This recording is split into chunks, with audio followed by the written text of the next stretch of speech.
Focus experience.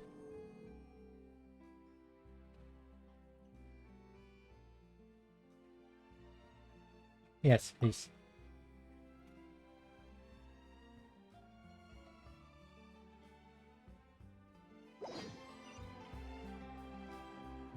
Okay, where? Oh, here.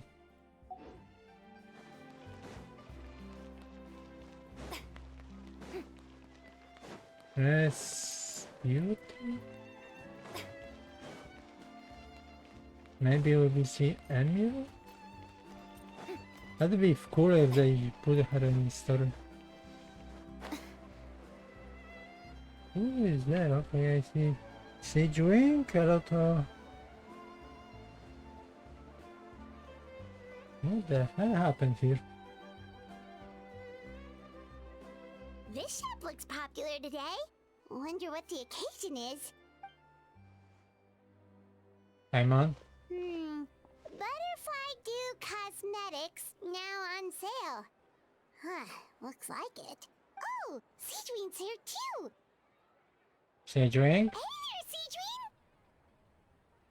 It's been a while. Hello there, Traveler and Paimon. I hope you're keeping yourselves fit and healthy.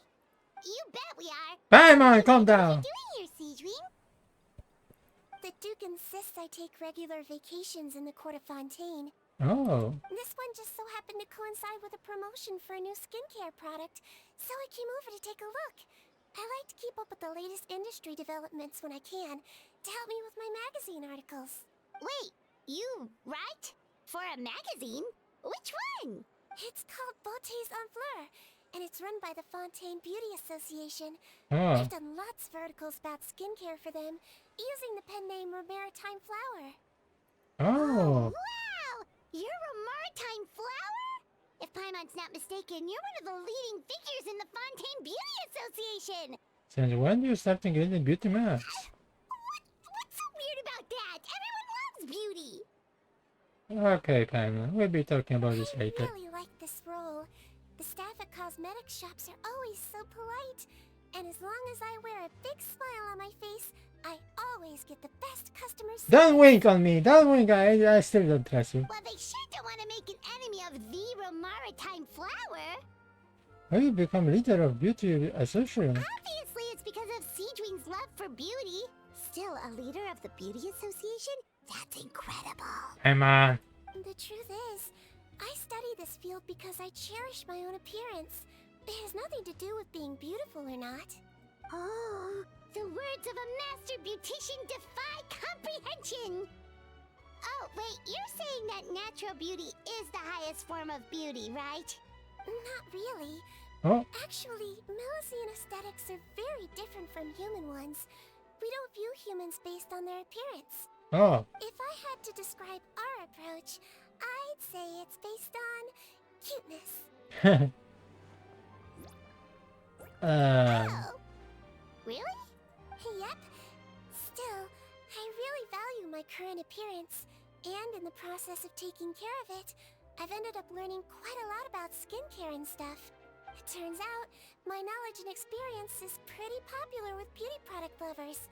It came as a big surprise to me, though. Oh, Paimon gets it now. But speaking of your appearance, how come you look human anyway? Are you like only half Melusine? Oh. Wait, sorry. That was probably really offensive, wasn't it? Paimon, that is surprise. No, I don't mind. I'm not mixed, though. I made a decision to turn myself into this form a very long time ago. Oh. If you're interested, I could tell you the story. A shape-shifting story? Oh, heck yeah, of course we're interested! Paimon? Once upon a time, long ago, Oh. humans rejected Melusines, and Melusines feared humans. There was one Melusine who became fascinated with human medicine, but no human wanted her help. And there was one girl who liked Melusines, so no humans would make friends with her. So, the Melusine became the girl's friend, And the girl became the Melazine's patient. Your checkup's all done. You're still in perfect health. Thank you, Dr. Melazine. In this game of doctor and patient, a friendship was born. Then, one day, the girl fell ill. The Melazine was the only doctor to arrive on time, but the adults sent her away. Scram! Melazines can't be trusted! Okay, we know what time it is. So just because I'm not human, I can't save my best friend? In desperation, the Melazine approached the frightening witch. Oh! She begged and begged until she got a reply. If you take this potion, concocted of sin, Oh! you will gain a human face and grow human limbs. But then, you will lose everything that attracted this friend of yours to you in the first place. Can you accept that? The Melazine did not hesitate for very long.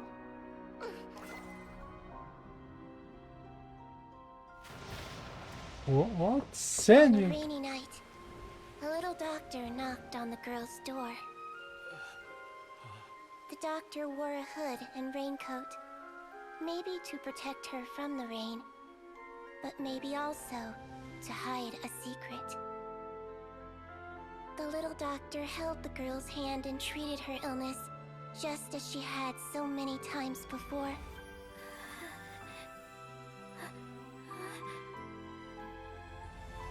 Dawn came, and the little girl's condition improved.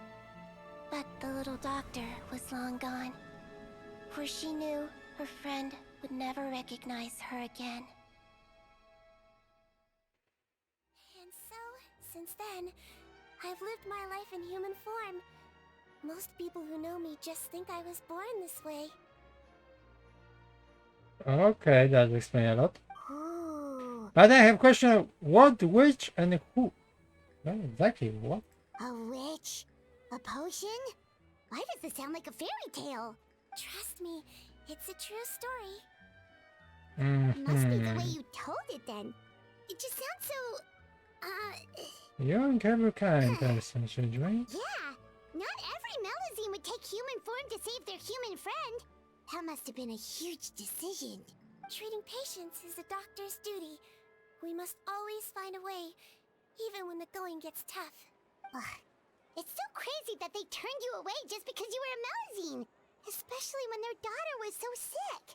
Well, sometimes appearance can be a real barrier. But that was a long time ago. I like how I look now anyway. I run too! You're super cute this way. Attention customers! Thank you all for waiting. Now, on behalf of our skincare partner, I'm delighted to announce that our exciting new product is now officially on sale. Well, there we go. Let's have a look, shall we? Oh, Paimon, if you want to buy any skincare products, I'll be happy to give you some suggestions. Really? Personal advice right from a leader of the Fontaine Beauty Association? What an honor! Calm down. Allow me to introduce our newest skin lotion, Butterfly Dew. I'm sure many of you have already read about this product's trials in the newspapers. To say that it improves skin quality is an understatement.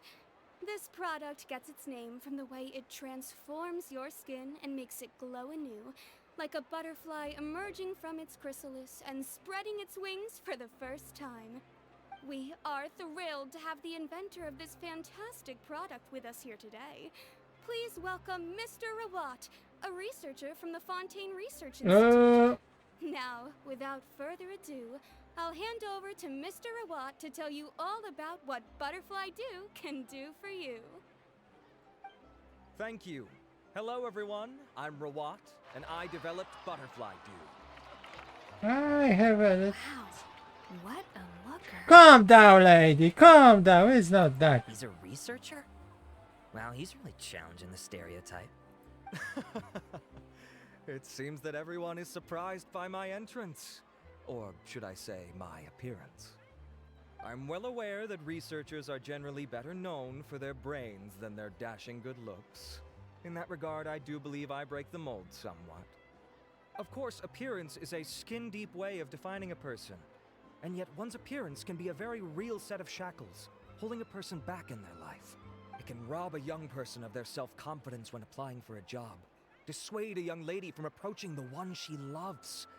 Our actions are at the mercy of our appearance, and we slowly become the very person that the outside world sees us as. But what if I told you that those shackles can be broken? If our appearance prevents us from changing, then let us first change our appearance itself.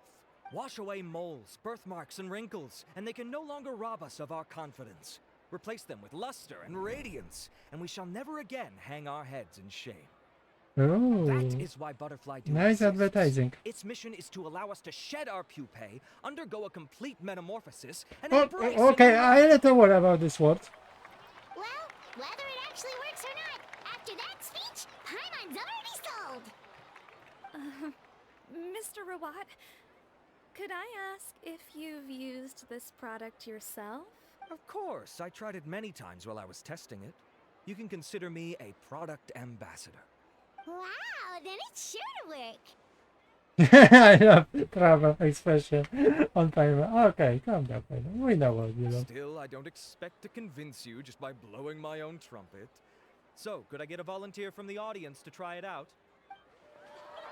Paimon, calm down! Yes, she is so fast. Oh! Oh? Ah, what an honor! It appears we have a giant of the Fontaine Beauty Association here with us. In that case, Miss Sigewinne, could we seek your most expert opinion on this product? Sure. Whoa, is that maritime flower? They say she's the pickiest user of skincare products in all of Fontaine. Here you go. Well, it's very kind to the skin, and the absorption rate is high. Even for Fontaine, this is a first-rate product. Wow, now that's high praise. I'll take one. Any discounts? All right. Well, all that remains for me to say is, Butterfly Dew is now on sale. Paimon was so ready to get Think we this. should buy a bottle too? Are you pay for yourself? Of course you bring up Mora. Fine, Paimon will pay out of her own pocket, and even share it with you. There, does that sound fair? And if you're worried about whether it's the right product for you, well, luckily for us, Sigewinne's here, so we can get an expert consultation. I think. Okay, the one of the night.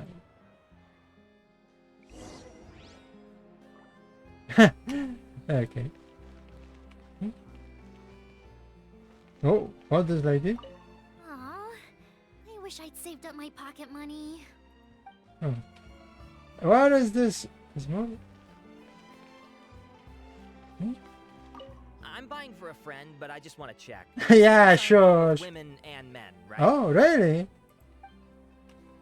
Okay, don't lie. I know you're buying for yourself. This lady I was was so. looking to switch up my skincare routine anyway. I'm gonna try this out as soon as I get home tonight.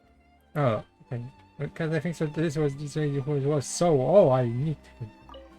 Drink. What do you have? It's an honor to receive such high praise from you. To be honest, I was also hoping you might be able to point out some flaws in the product so I can keep improving it. With most skincare products, the pros and cons only become apparent with long-term use. Yet, this one has instant benefits, improving skin quality without any obvious side effects. It's one of a kind. Don't worry though, I plan to keep using it, and I'll publish regular reviews in Beauté Sans Fleur. You can read my thoughts there. All you need to do is subscribe. Okay. I see what you do. I was hoping for a more casual conversation, but you are a beauty association leader after all. And I selling understand if you want to product keep this as well. professional. Sigewinne? Oh, excuse us, Miss Beauty Expert. But do you think this product is a good choice for me and him? Wait, are you the renowned traveler? That's right, and by his side, the equally famous Paimon. Okay, Paimon, calm down a little. Calm down a little. Well, I don't normally handle customer questions personally, but since it's the traveler asking, allow me to make an exception. Good. Butterfly Dew is made for all skin types, so no matter who you are, you can rest assured that it will be kind to your skin. If anything, it might be marginally more effective on Fontanian's skin, but other than that, it works the same on everyone. Oh. Why would it work better on Fontanians? In the interests of protecting my trade secrets, I'm afraid I can't answer that, Miss Paimon. The cast is based on something with connecting with water. Alright then. How about a friend discount? Save yourself the trouble. I'd be greatly honored to have both of you use my product. Here, take 2 bottles for free. Yay! Paimon's private fund survives! What's the catch? Is the publishing some or something? I can see why you might think that, but please don't misunderstand. This gift is simply a token of my esteem. There's no business motivation behind it. I still don't trust. To me, finding new customers for Butterfly Dew is about meeting kindred spirits, fellow admirers of physical beauty. Okay, what you hiding? What is your skeleton in this show? Admirers of physical beauty? Eesh, that's embarrassing to say out loud. It sounds so shallow. It's nothing to be ashamed of, Miss Paimon. Most people claim to desire inner virtue, but it's still physical appearance that turns their heads. This is a fact of life. It's only natural for people to desire to become beautiful. And that's exactly what inspired me to choose this research direction in the first place. You're right. Everyone loves beauty, don't they? Look at the time.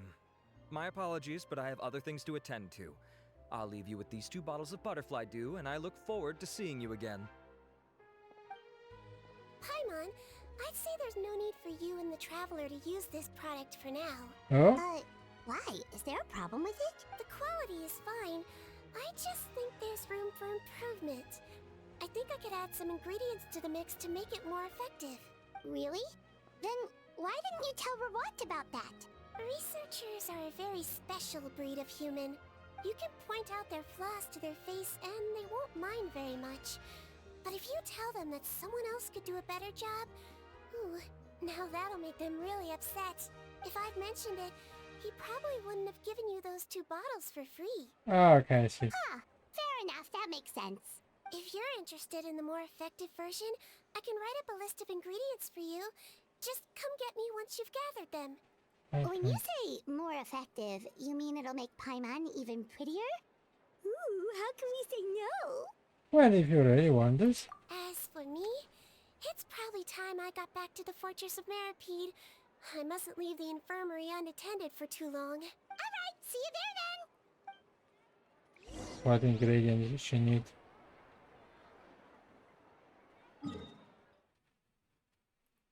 Okay, 1 ingredient is on the beach, 1 ingredient is on the water.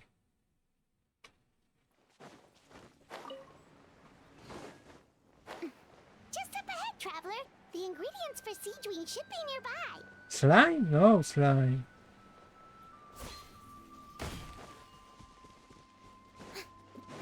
Yeah, target finding. Ooh, okay. Come on, internet. Hey! Away now.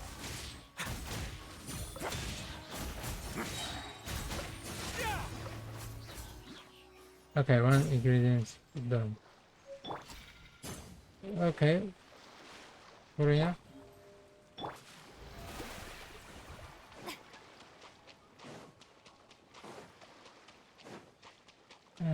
Such a nice ability. Almost there.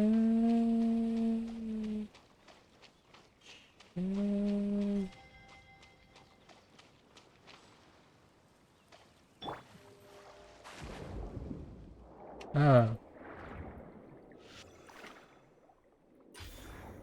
Hi.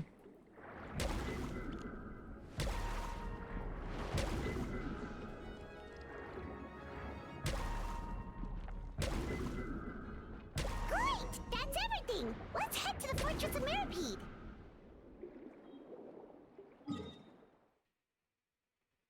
This? Should be. And now question which way we're going. Up, down, up. Oh, okay, up. This is no.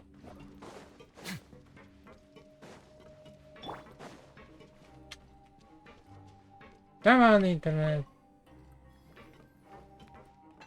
And this. Let's see.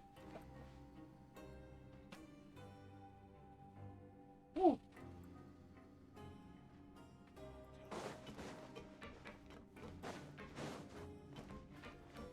This up, yep. Oh, come on. Is something to calling this?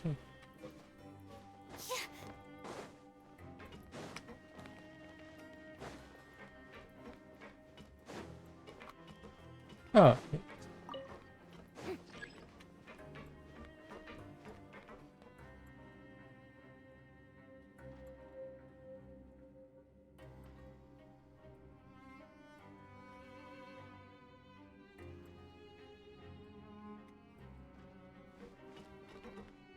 Yeah.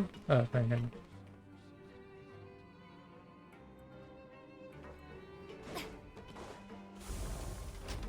Up.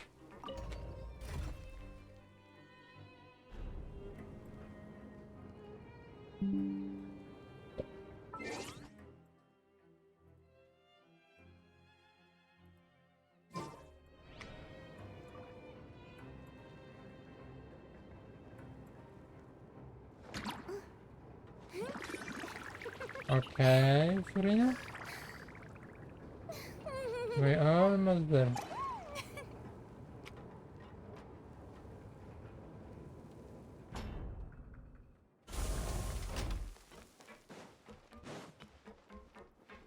I sure hope everything goes smoothly.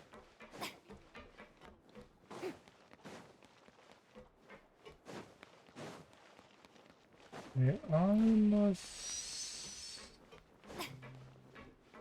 What the hell? There. No?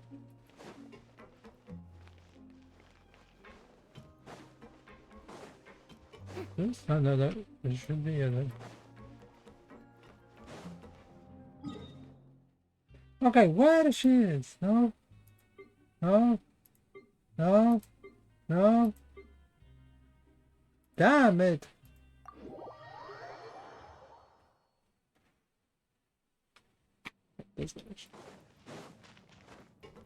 I wish they doing something with this. Easy to spot which area you have to go.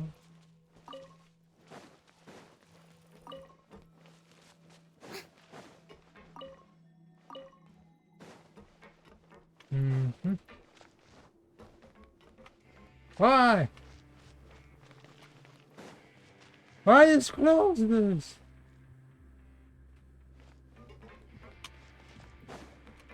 There's some meh.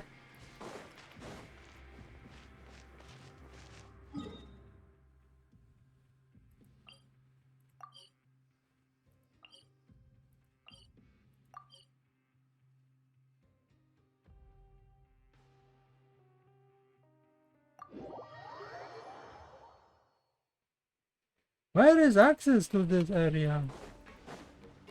Yes, maybe on the bottom. Let's see.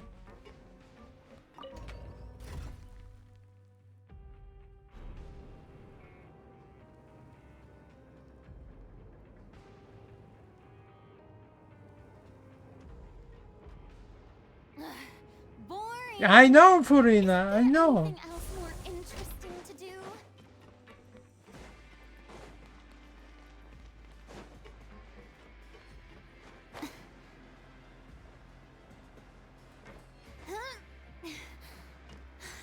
Oh, seriously.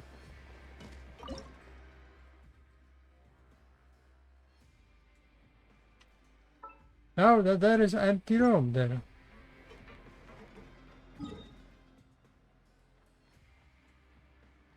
This is no, okay. No, no. Where is connection to this room? Okay, this.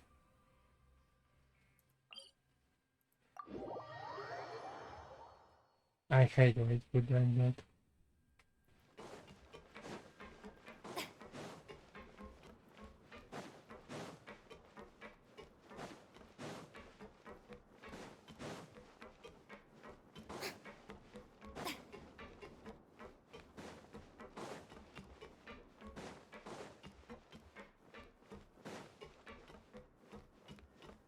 I know. Hmm. No, okay, thanks.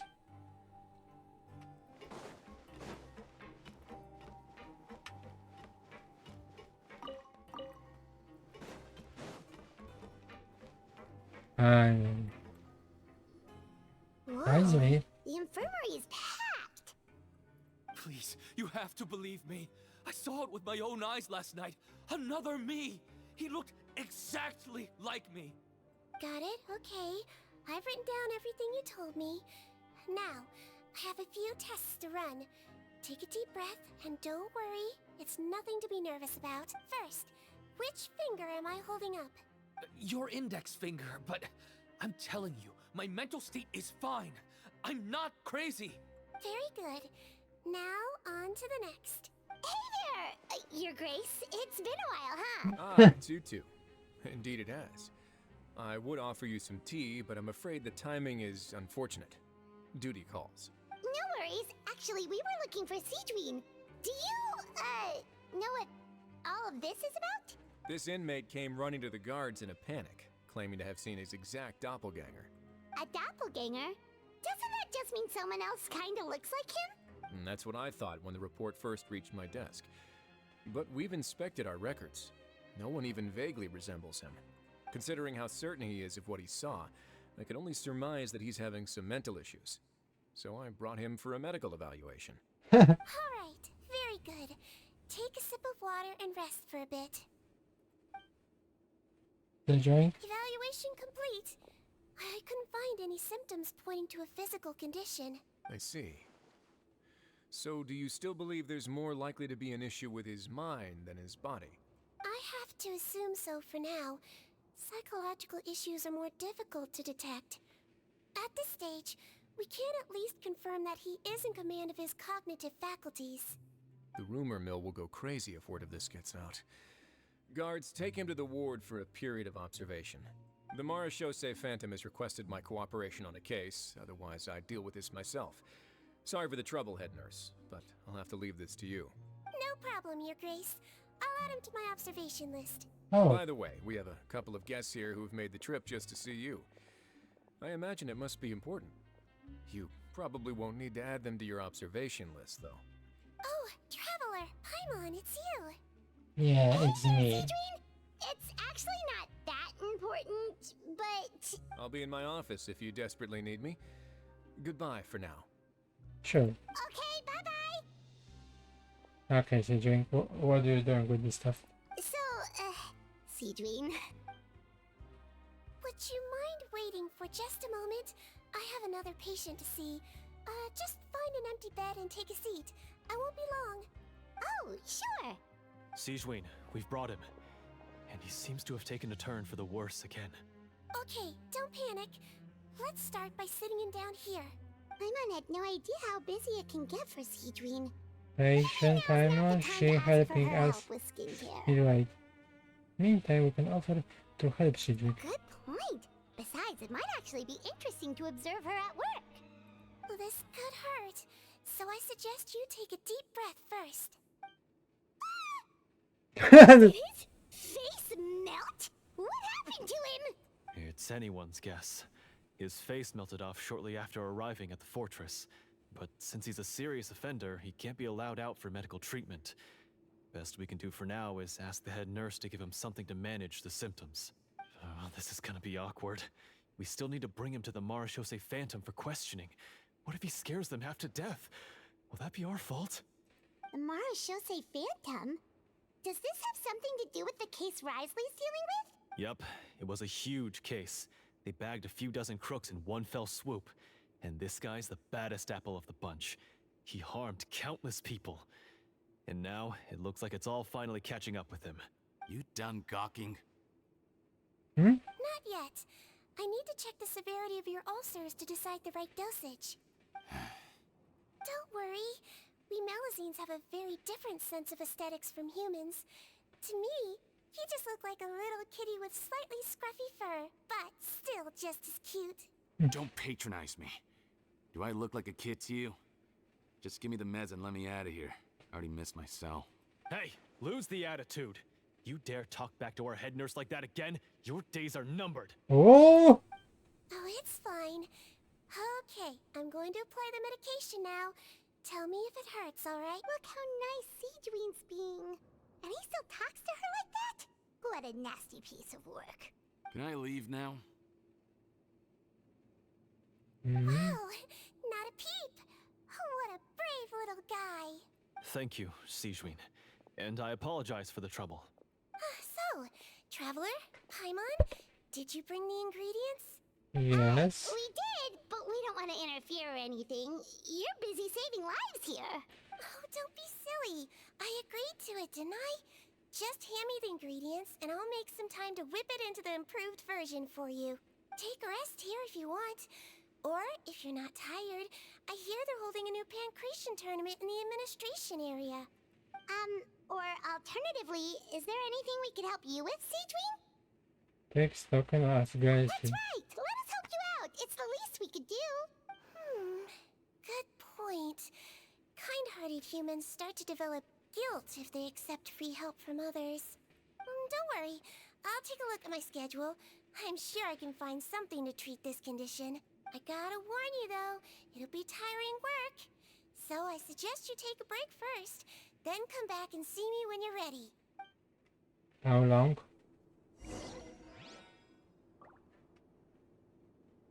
Okay. Let's talk. We're ready, Sigewinne! What's our first mission? I found the perfect job for the Traveler. First, I'd like you to lie down in this bed. What the hell? She want experiment on us? What for? I need you to pretend to be sick. What? Oh, is it that difficult? I thought you did a pretty good job last time. Oh, so you knew. I sure did. He was way more interesting than the usual malingering inmates, and you played along very well, Paimon. I observed you two for quite a while after that. You wanna apologize for this? Well, this is awkward. But why do you need us to do it again now? No time to explain. My next patient will be here any second. Please just do as I say. You can, pretend like you've got a nasty headache. And throw in some dry heaving for good measure. Okay. Hey, why you look like that now?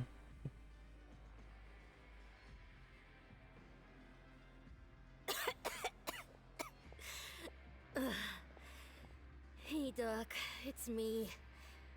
I'm only here because my mom won't stop pestering me about it. Oh. So annoying. Child in the prison. Well, your mother has enough on her plate with a busy job. Well, the last thing she needs is to worry about you being sick as well. I know. I shouldn't treat the place like a playground. Shouldn't go swimming in the lower levels where we join up with the sea, because it'll give me a cold and distract her from her work. I thought I'd be able to have some fun here at the fortress for a few days, but it's always, don't do this and don't do that. All right, sit yourself down and I'll take your temperature. Oh, she is used to this. Your fever still hasn't gone down. Well, here's your medicine. 1 cup for starters, and we'll see if it helps. But Doc, it's so bitter. Do I really have to drink it? I mean, I'll be fine, right? I've got an uncle who caught a cold. His fever went away on its own after a couple days. I don't think so. Can't you just write me a note saying I'm on the mend? I just need something to keep my mom off my case. I sure can. You're a very brave boy after all. Huh? Brave? What makes you say that? Well, if you want to rely on your own immune system to clear up your fever, Then you'll have to tough it out like this guy.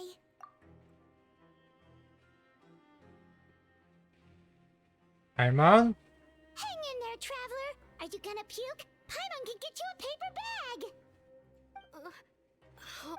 As long as you're tough enough. Does to it so the mess up to caused doing by the this for a high heat, child? You'll be right as rain after just a few days rest. And if I'm not tough enough? Okay, we over there. Hey, wake up! Put it this way. At least you'll never have to see the doctor again, right? I think maybe I'll take that medicine after all, if that's okay. This is so cruel. I know it's benefit, but calm down. You don't have to scare the shine like that. It's so bitter. All done. Great job, you two. That kid really doesn't know what's good for him. His mother's a guard here.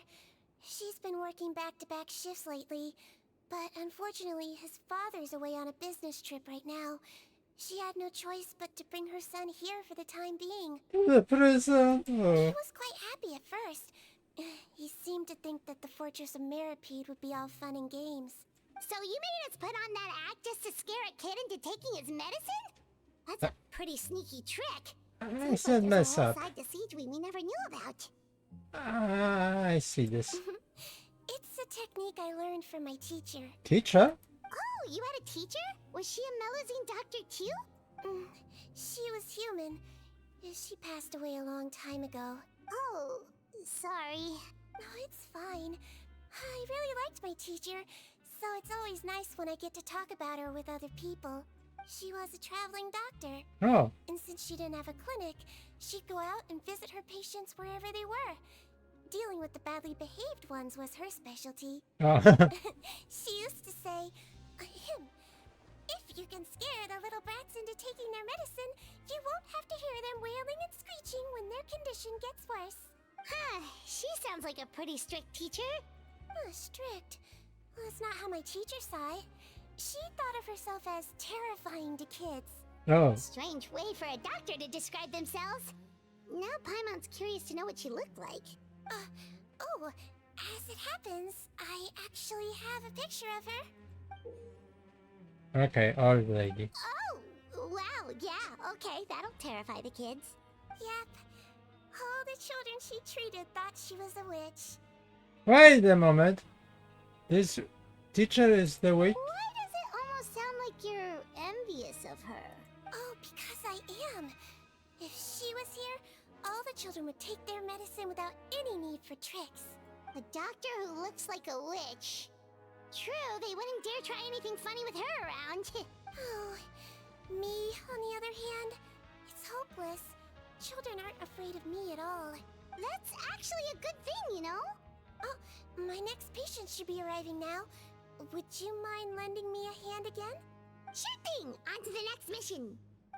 And we pretend to be sick again. Is it nighttime already? That flew by. You really have a busy job, Sigewinne.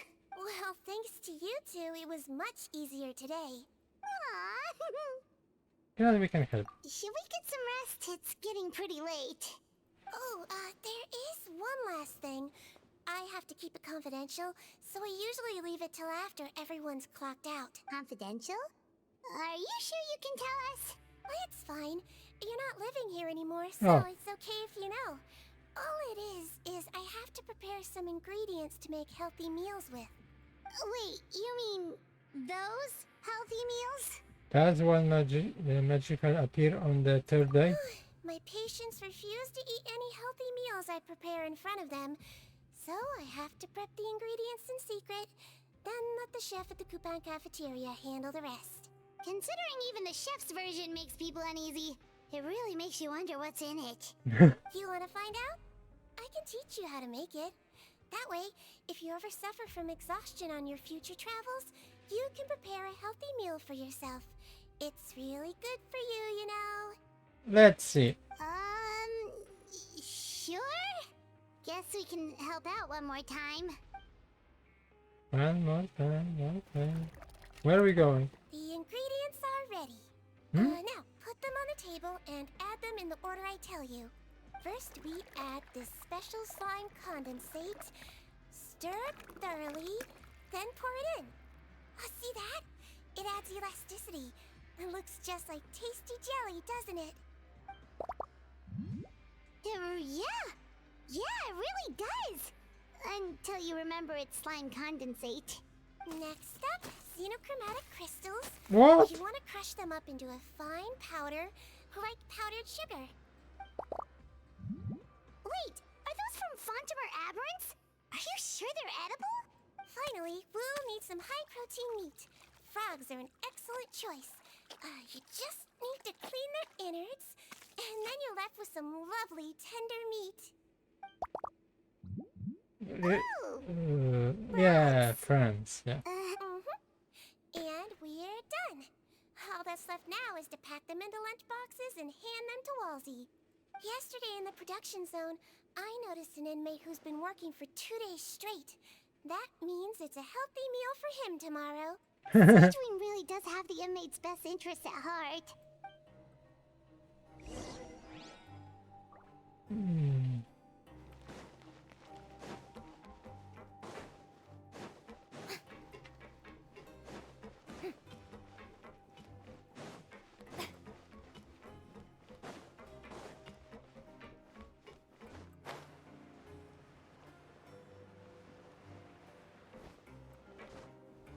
Oh boy.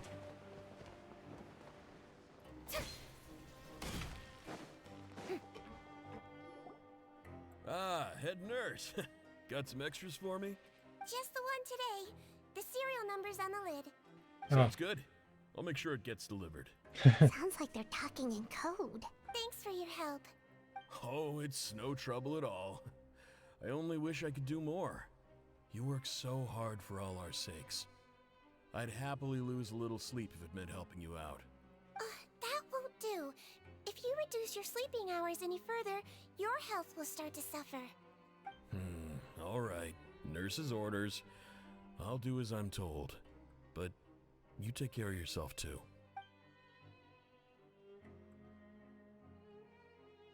Well, I'm done with work for today.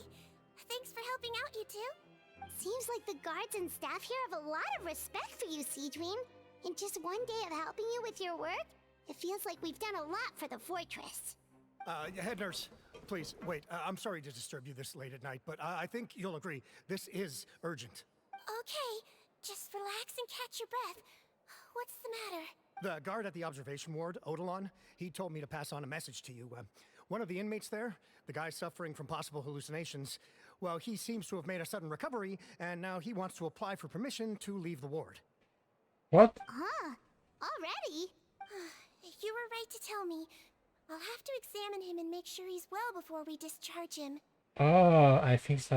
I know what happened. Looks like we've got one job as medical assistants left. I think so. This new skincare product allow you to have similar face to somebody else, and this is why when the guys say, "Oh, I see similar to me," that means somebody start using this product and have already similar face to him, and then try escape from prison or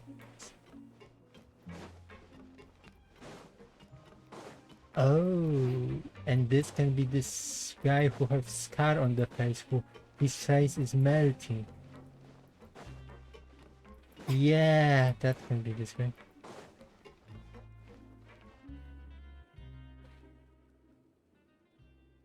Ah, head nurse, you're finally here. I'm so sorry for all the trouble I've caused you, but I believe I've now made a full recovery. After giving it some thought, I'm sure that I was probably just seeing things. Stress-related, I imagine. I'd been working long hours, so I definitely wasn't in the best state of mind. I totally understand. Still, I have to give you an examination before I can discharge you, okay?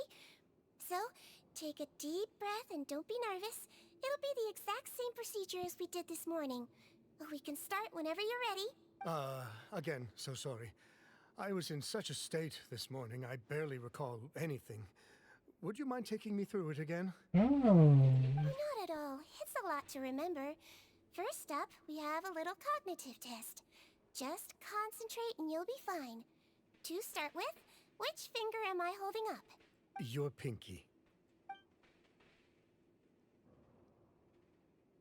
Alright, all indicators seem normal. So it was a stress-induced hallucination after all? Well, we've certainly had previous cases of mental illness caused by overwork, which is why I carefully observe everyone in the production zone. I wonder how I managed to miss the signs this time. Please, head nurse, you shouldn't blame yourself. I'm just still adapting, that's all. Pushed myself too hard, and I guess I couldn't take it. Thanks for looking after me. I'll be as good as new after a good night's sleep. And if you can give me the okay, I know I'll sleep better back in my good old dorm. It can be difficult to relax in an unfamiliar environment. Alright then, you can leave the ward. I suggest you take 2 days off to focus on your recovery. I'll take you off the observation list for now, so you're officially discharged. Great. I can't thank you enough, head nurse. Mr. Odilon, could you escort him back? Of course. I'm on guard duty in the administrative area tonight, so nothing will go wrong. You have my word. I think so. Should I drink? Guess you're finally done for the day now, huh? I don't think so. Yep. But I still haven't gotten around to making that improved lotion for you yet. Oh, no rush! Seriously, it's super late now. You should go get some rest too. Well, tomorrow it is then. Good night, Traveler. Good night, Paimon. Hope you sleep well. Oh, don't you worry. We will. After a productive day of work, we're both gonna sleep like a log. Good night, Sigewinne. Yeah, sleep tight, Sigewinne. See you tomorrow. Okay.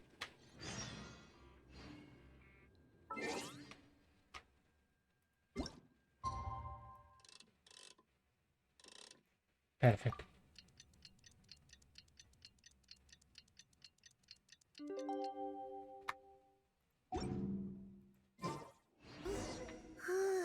Paimon really did sleep like a log. Let's go find Sigewinne. Almost there. Come on. So remember, we are in the middle of this story quest.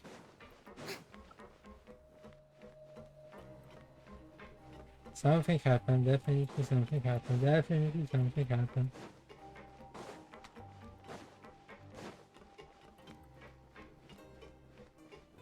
Ooh. Whoa! How is the infirmary even busier than yesterday? Good morning, Traveler and Paimon. I have a few people here for a checkup, so you might need to wait for a while. Oh, it's something more issue because we have. No problem. Anything we can do to help?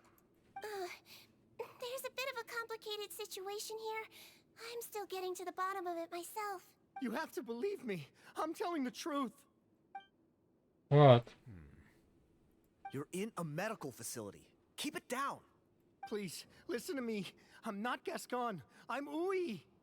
You're a horrible liar, you know that? We get all your mugshots with our arrest warrants. It's clear as day that you're Gascon. You mean because of the way I look? I don't know what happened. I just woke up like this. Then you guys dragged me in here for an interrogation. I brought you here to figure out what's going on. If you truly are the victim of an injustice, yelling isn't going to achieve anything. At most, it'll delay your vindication. All right. I get it. This is nuts. Yesterday's interrogations went fine, and now this. Morning, Your Grace. What's going on? Remember the case I mentioned yesterday? The one brought to me by the Marechaussee Phantom? Well, we've been questioning the inmates involved this morning. Every single one of them is claiming mistaken identity. Huh. That's even weirder than what that guy was saying yesterday. The thing is, none of them have been able to provide any evidence whatsoever to support their claims. Questioning them further got us nowhere, so for now, we've brought them to the infirmary. And we thought yesterday was as busy as it got for Sigewinne. We've compiled their statements. Have a look. Perhaps there's something we missed. Bottom. Who is bottom? I am homeless. I applied to go and see the doctor, and when I wake up, I was another sign. Unbelievable. Gasson. I'm not Gasson, I'm Holiest. Today should be final day of my center. I should go free. What if Eric? I am Eric. Why do stuff like to me? Now there is no way I will release paper. They're getting squirrel away today. Laser. My name is Odilon. I am a guard. I think so. I was attacked. This is me alone. Okay. Wait. Release? Interesting. The inmates they spoke of in their statements appear to all be due for release today. I noticed that too. If that's their plan, they're underestimating us a little. Every serious offender claims that there's someone else who just so happens to be due for release today. And they're expecting us to go along with that. All the more reason to be cautious. Lumberzar, check the release list for today and make sure no one gets processed. We're gonna need an excuse, though. Just say we're out of forms, and that we're furiously printing more as we speak. I'm on it. It's conceivable that our group of serious offenders somehow found a way to switch places with inmates who are about to be released, so they can walk out right under our noses. We did consider that possibility. But I mean, just look at them. They match the warrants, period. How could there have been a switch? Only if they're dead ringers for the inmates due for release, I suppose. I gave you that name list yesterday to assist in your investigation. Did that help? Yes, the inmates' mugshots were attached to the list. The first thing I did was check for lookalikes, and I didn't find any. The only other thing that stands out to me is that their voices sound a little different today. But it's not exactly hard to put on a fake voice. Oh, really? What does our head nurse make of all of this? Give me a moment. I think I have a way to confirm whether there's been a switch. I know, it's not time to change your dressing yet, but please bear with me. Huh? Isn't that the guy from yesterday? This should be Honore. He has very severe facial ulcers, which require an operation in the hospital at the Court of Fontaine. I authorized him to leave the fortress for medical treatment under guarded escort. Yes, like I told you. I'm not Putton. I'm Honore. So there has been a swap. Well, I can see what happened in Potton's case, but how do you explain the other inmates? You're not telling me their souls switched bodies, are you? No, I believe it was their faces that got switched. The method is a bit like replacing a tooth. Take the bad tooth out, put a false one in. And actually, I think I can prove it to you. Traveler, Paimon, do you remember Eric from the other day? Yeah, sure do. Then you can be my witnesses. To start with, please fetch the inmate who claims to be Eric. Oh, claim to be Eric, not Eric himself. Okay. I think so was Henry. What is...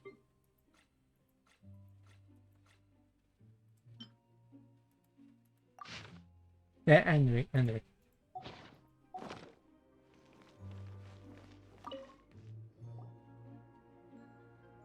So, you're Eric? Yes, head nurse. It's me. You do believe me, right?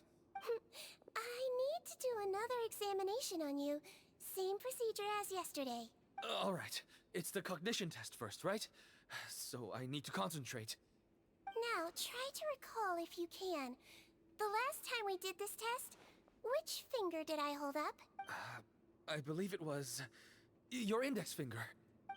But that means... There's two Eric. Huh? So, basically, last night, the Eric who said he saw another him suddenly recovered and applied to leave the observation ward. Sigewinne did another test before letting him leave, but that time, she held up her pinky finger. Huh? I don't know about any test last night. There was nothing to do in the observation ward, so I went straight to bed. Then I somehow woke up in a high-security cell. Well, in that case, there is a reasonable explanation for the strange events of the past 2 days. So, what exactly happened? The gang of serious offenders wanted to break out of prison, so they identified a group of scapegoats, namely inmates whose terms were almost up, and planned to switch appearances with them. Last night, when Odilon was on duty, they ambushed him and had one of their group switch appearances with him using their face-swapping method. That allowed them to avoid scrutiny from the other guards. Then, once all the other inmates were asleep, Odilon spent his night shift carrying out the remainder of their switcheroo plan. However, they made one mistake. Henri changed his appearance to match Eric's earlier than he should have done, and ended up being spotted by the real Eric. Real Eric came to the guards for help, but we didn't know then what we know now. So we put it down to hallucination and sent him to the observation ward. However, since one of the gang members was posing as a guard, they simply changed real Eric's appearance and had their Eric take his place, muddying the waters even further. Right, because I put Eric on the observation list by then, and no inmates on that list can be processed for departure until I've discharged them. Hence why the imposters had to pull that little stunt to get fake Eric off the list. Yeah, it all makes sense now. The Duke cracked the case. Well, I can't fault the reasoning. But I'm afraid that we ruled out the possibility of face switching very early on in this process. Criminals altering their facial appearance to commit crimes is nothing new. In fact, one of the explicit duties of the Malazines in the Marechaussee Phantom is to identify criminals in disguise. We carefully examined all the suspects, and there is no evidence that any means of disguise were used in this case. Huh. Well then, how do we explain all this? So far, it seems more likely that the gang stole documentation belonging to the inmates due for release, and are using that to commit identity fraud. Actually, there is a potion that can completely change someone's appearance. If they use that, even a Melazine wouldn't be able to detect it. A shape-shifting potion? Forgive me, head nurse, but this is the first time I'm hearing about it. If such a potion truly existed, it would jeopardize our entire investigative process at the Marechaussee Phantom. Are you certain of this? Yes, I am. Oh. But please, trust me in my professional opinion as an experienced clinician. At the same time, without any solid evidence, it's pure speculation. If we can round up all the inmates suspected of switching places, then have a little talk with both sides, we might just get our answer. Yep, let's do that. Okay. Well, it was our negligence that meant we had to come and conduct these post-internment interrogations. And I know it's put you out. Your Grace, bad news. I paused the releases like you asked, but we were too late. A bunch of people already got processed 2 hours ago. I checked the list, and sure enough, it's all the people who gave statements. 2 hours ago? That's before today's interrogations began. They had this all planned out. So there really was a switch after all. They really pulled the wool over our eyes on this one. We should be able to catch up with them if we leave now, right? Not if that potion is real. They can just switch faces again after leaving the fortress. And if the Marechaussee's Melazines can't even spot them, we wouldn't know where to start searching. Yikes! So we're at a complete dead end! Maybe Elemental Master?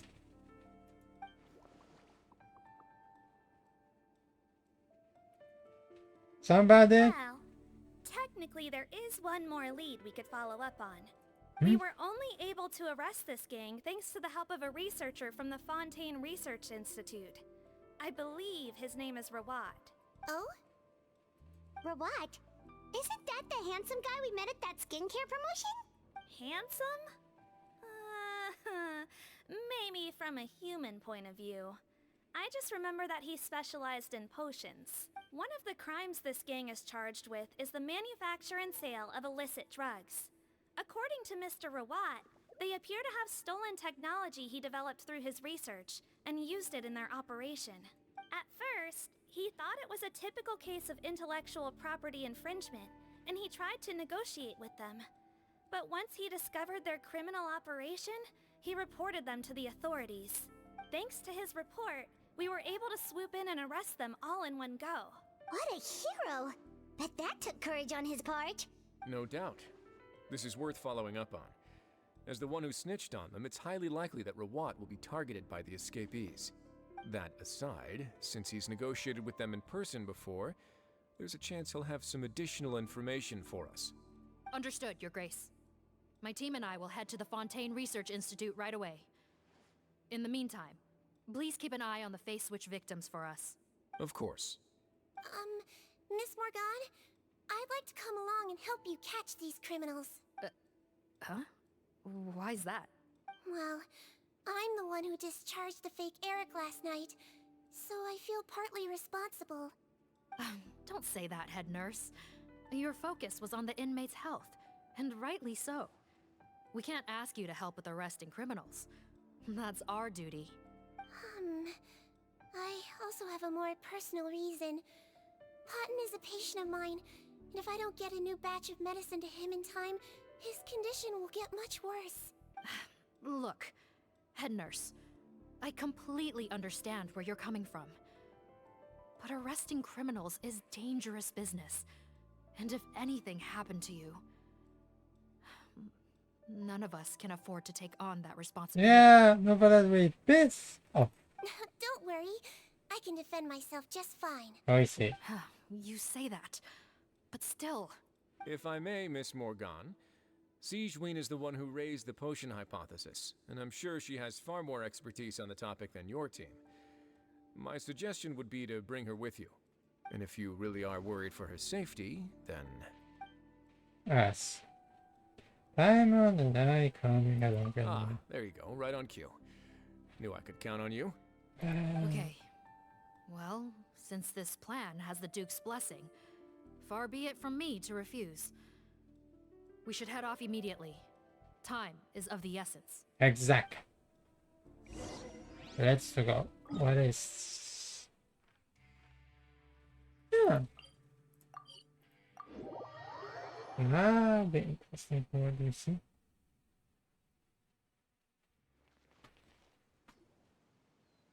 Greetings.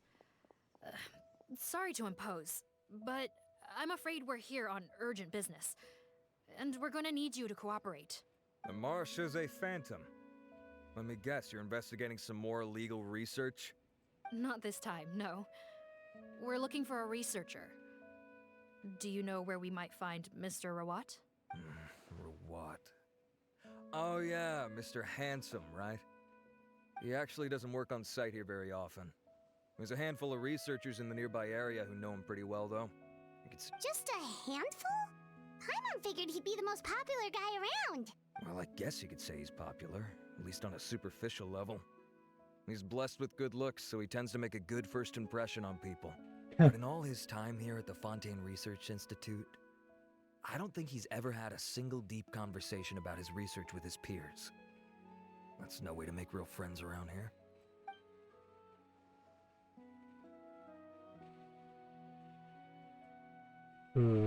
Okay. That's so weird. He definitely didn't come across like a recluse at that product promotion. I don't find that weird at all. He definitely didn't strike me as the kind of guy who's good at making friends. Really? Paimon couldn't tell. Must be a Melusine perception thing. Okay, we should talk with his acquaintances. But we also need to check the Research Institute for any clues. Let's split up. It'll save us some time. Sure thing. We'll go ask around among the other researchers with Sigewinne. Paimon's suddenly kinda curious to know what everyone really thinks of him. I can drink. Okay.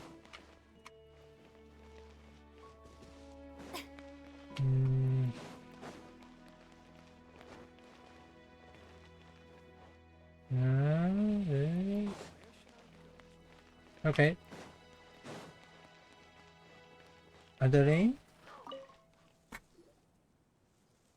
Excuse us, are you Audrey? Audrey? That's me. What is it? Are you close friends with Rawat? We're trying to find out where he is. Close friends? You mean because I told him I had feelings for him once? I doubt I'm the first or last at the Institute to make that mistake. Why would you single me out as a close friend? I should have known, really. Men like him, they just enjoy being surrounded by fawning women. They're not interested in a serious relationship. Okay. We were just kind of wondering if you might know where we can find him. Why would I know where he's at? I barely know him, and he probably doesn't even remember me. Okay. This is getting annoying. Shall we go ask someone else? Sigewinne, do you have some question? I think she knows Rawat better than she cares to admit. If we leave now, it might be a wasted opportunity. Maybe, but we're not going to get much out of her while she's in this state, are we? She's displaying symptoms common among people in love, if that's what you mean. But I know a cure. It's curable? Oh, we're still no closer to finding Mr. Rawat. Oh, by this point, he could be in grave danger. Danger? Oh?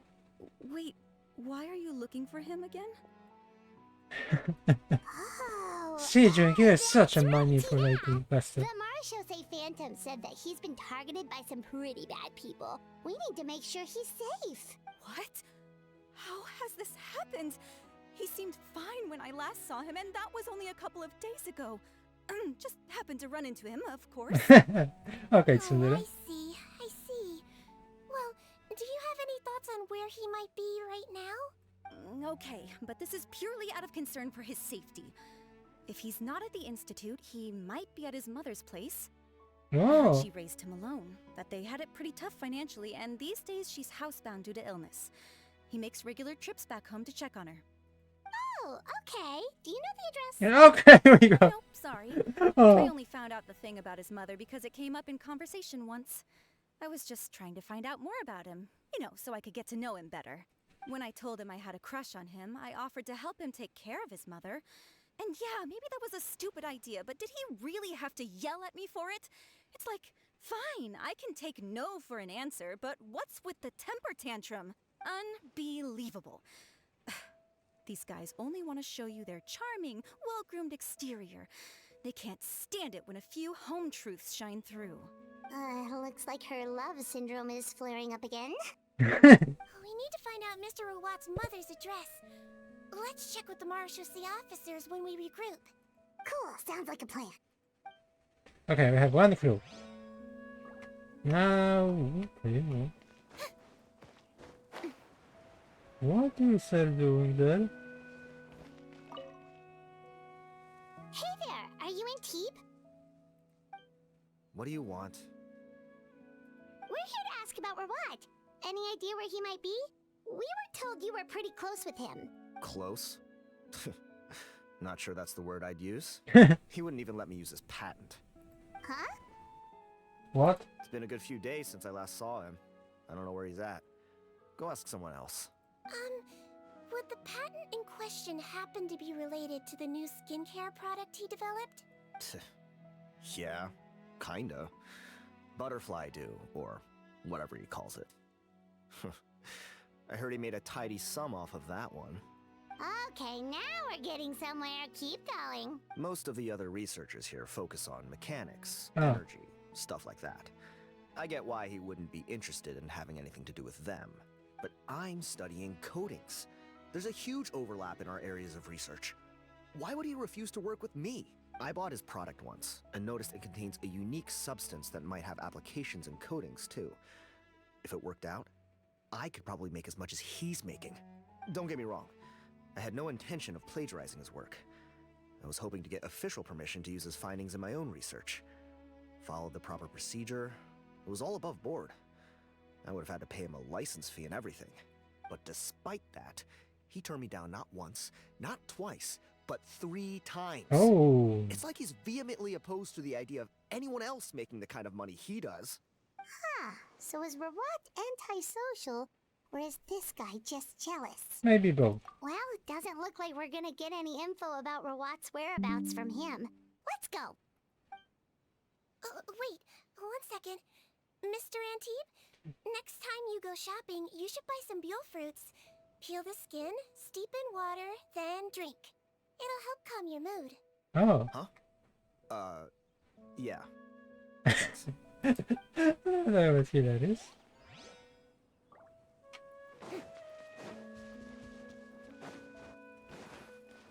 Oh, hello, little one. It is under. How under are we talking about? Oh. Okay, sir. What are you doing here? Explain yourself. Sorry to bother you, sir, but are you Bertram? Who's asking? Just some concerned citizens helping out the Marechaussee Phantom with an investigation. We'd like to ask you about Rawat's whereabouts, if that's okay.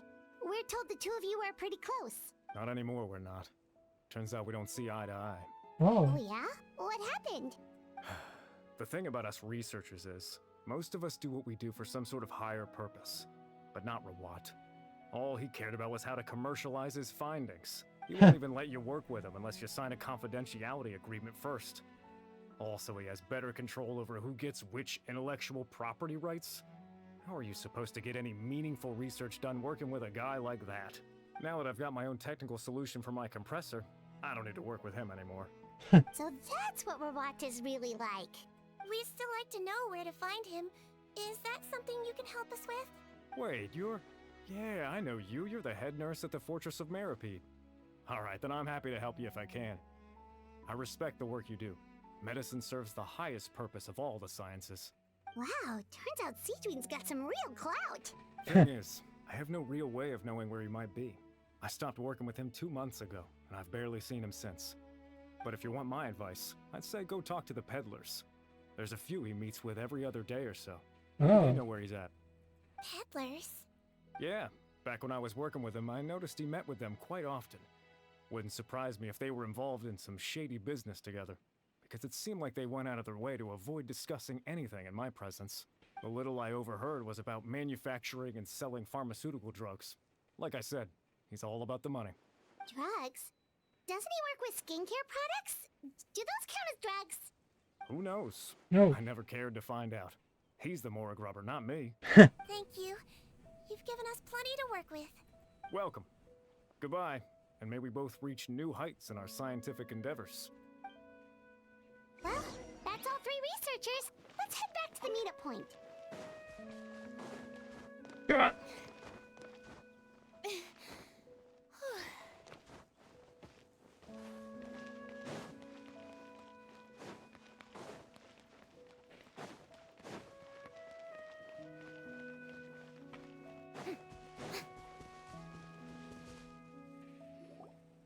You know, Heimat started out thinking Rawat was a handsome researcher with a friendly and cheerful personality. It's such a surprise to learn that his peers have a different impression of him. So what's your view of him now, Paimon? A handsome researcher whose difficult upbringing turned him into a profit chaser with a chip on his shoulder?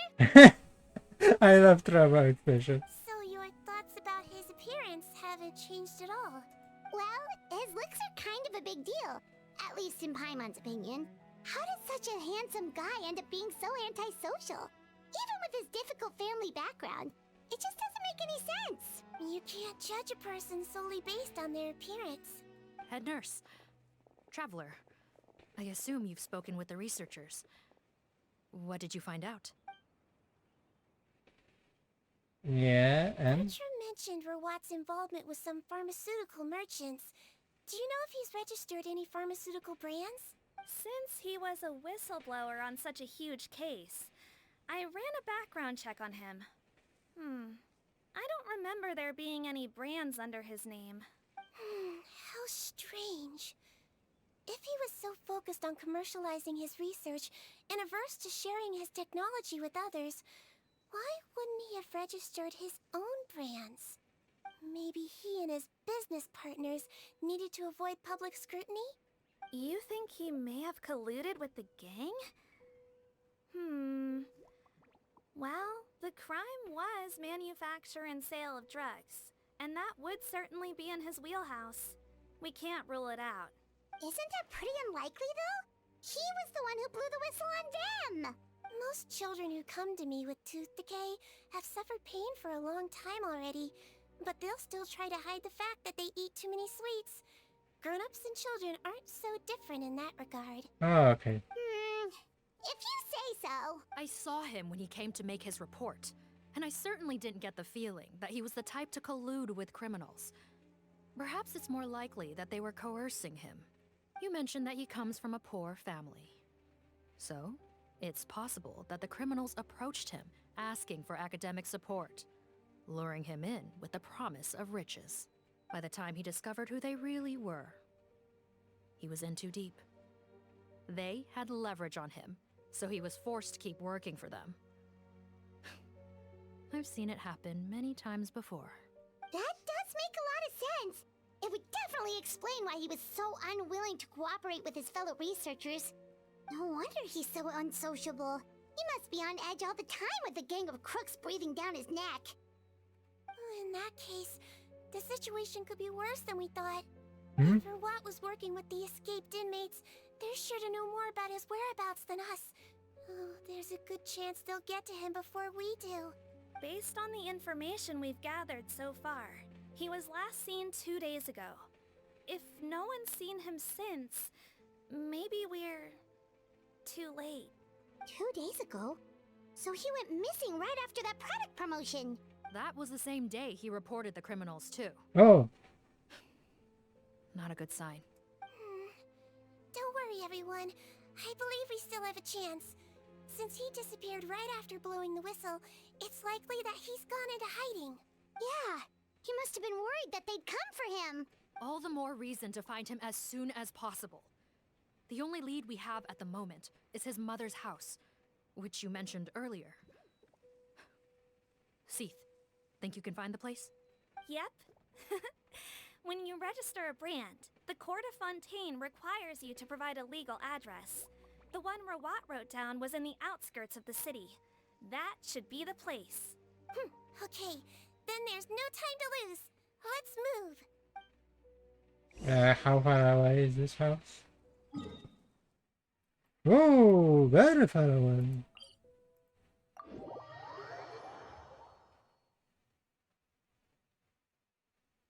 We're going up.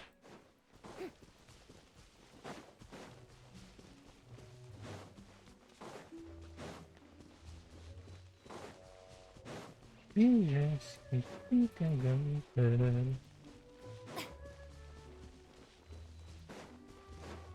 Almost there.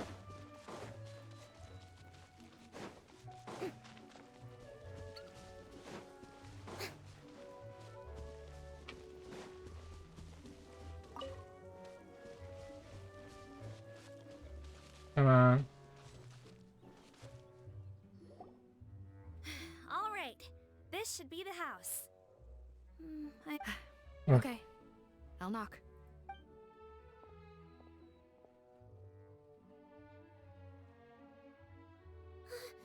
Sounds like whoever's inside has restricted mobility. Oh, it seems serious. Oh, what's the fastest way to get this door open? Break the door down? No, I'll handle it. Let the expert deal with it. There'll be a mountain of paperwork if we damage a citizen's property. Oh, you know how to unlock the locker? Calm down. Deep breaths. Remember your training. Control your strength. And... it's open! Seath, take a few people and lie in wait. Keep your eyes peeled for any activity around the house. The Traveler, head nurse, and I will go inside. Oh. Hello? Here we go. This is not a big house, we come down. There not should be too big stuff. Hello? Anyone home? Oh, there. On the bed, there's an old lady. That's gotta be Rawat's mother, right? She doesn't look like she's in any state to be answering our questions, though. We could try, but she is very ill. We mustn't force it. Well, doesn't look like Rawat's here. She's the only one we can talk to. Yep. Allow me. Hello, ma'am. Might I ask if you're Rawat's mother? We are trying to locate him.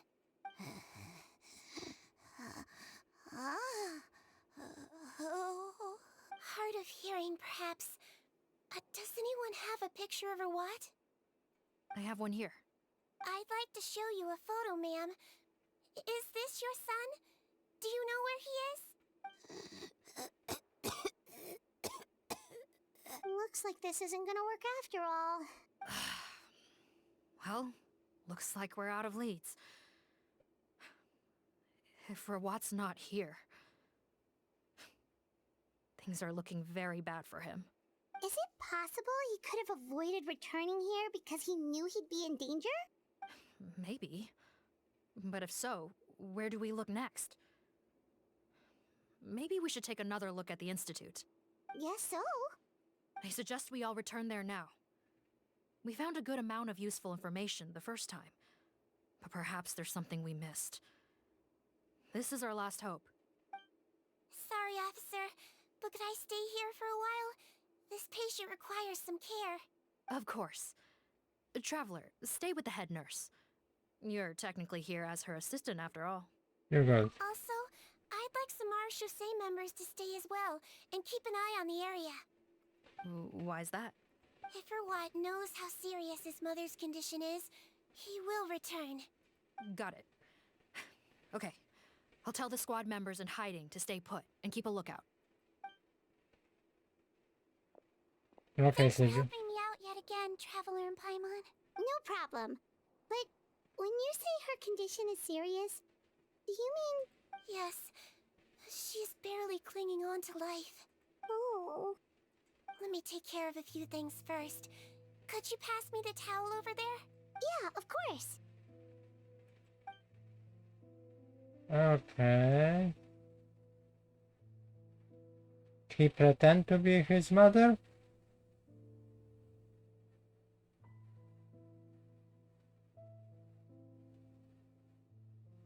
I can tell that her family has tried a lot of different treatment methods, including some very expensive medicines.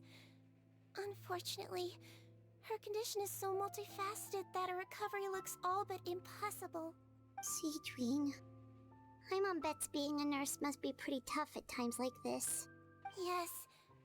It makes me a little sad. A little, yeah. In Melizine's eyes, a human's birth, aging, sickness, and death are as much a part of natural law as sunrise and sunset.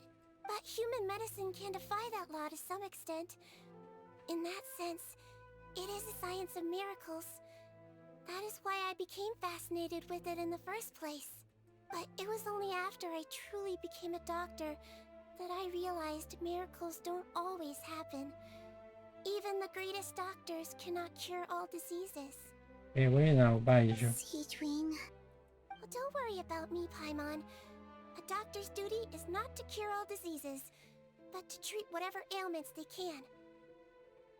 At the very least, I can lower her fever.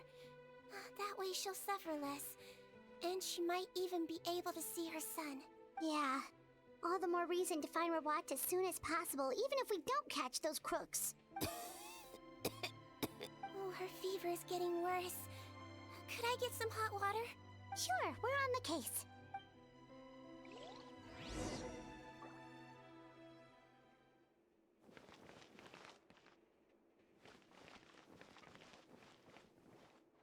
Check again.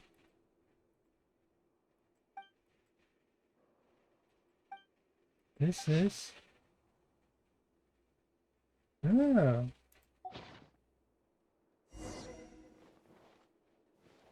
Sigewinne, we find something. Check table? Right, check table.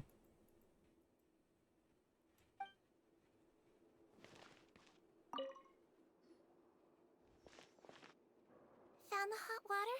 Sure did. And look what else we found. Judging by this journal, it seems like Rawat has a private lab. There's a good chance he could be there right now. We gotta go tell Officer Morgan right away.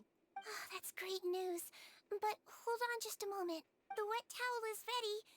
I'm giving you another injection. Are you feeling better now?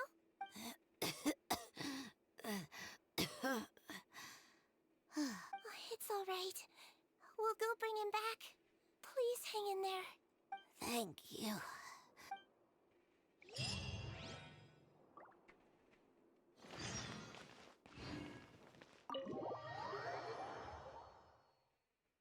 So this private lab is somewhere. Yeah, it's just jumping from one spot to another spot. You do triangle or what?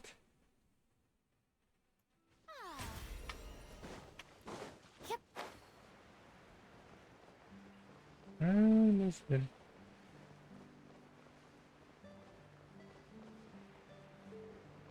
Okay, there's plenty of people.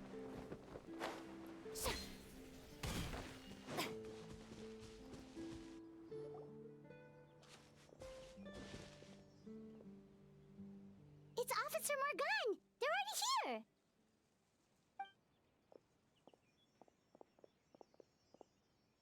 We came as soon as we heard the news. Yeah. I can't believe we were so careless. The most crucial information of all was hiding right there, in that room. And we missed it. Don't blame yourself. Right now, we need to focus on finding a way in. There's a mechanical door over here! Hopefully the instructions in Rawat's journal will help us open it. And?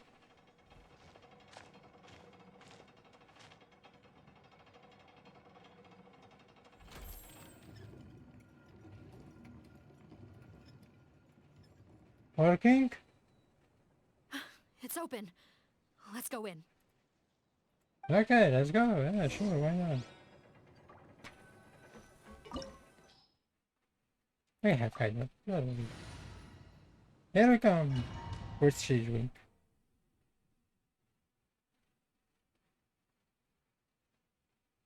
Yeah.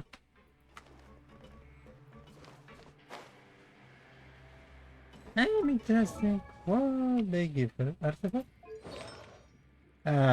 Constellation? Talent? Yeah, weapon? Of course.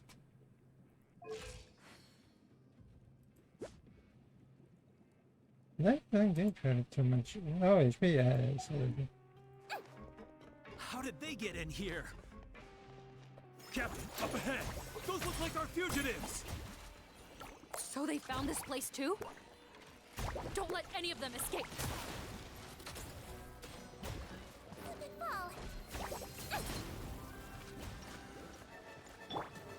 A moment, please.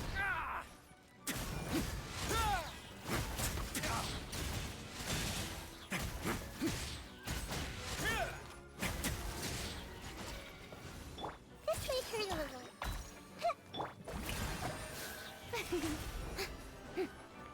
Settle down.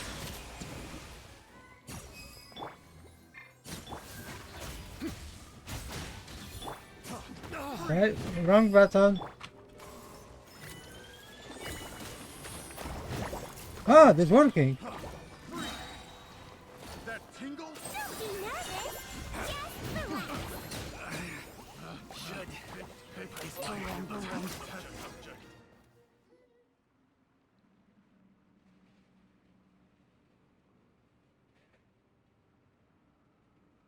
Captain, according to our list, many of the fugitives aren't accounted for. There may be others hiding deeper inside the facility. Ah, so these guys were just the lookout crew. The Mara Shosei Phantom! How did they find this place? Wait, it's that guard from the fortress. That's right, I'm on your side. I mean, the Duke sent me. What's the matter? Some sort of mix-up?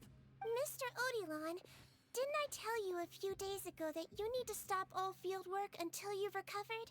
Ah, well, you know, gotta help His Grace out. Share the load. Officer Morgan, this man is an imposter. The real Mr. Odilon has no recent health issues. What? But Yes, girl. Looks like the head nurse was right about the face-swapping method. Arrest them all! DuPont, stay here and keep guard. And watch the exit. If we're not back soon, call for reinforcements. got it.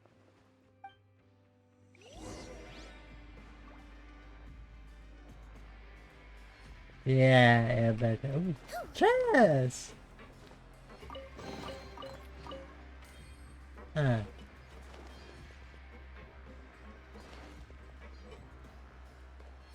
Okay, another hide. What's hiding here? One moment. Okay, no motions.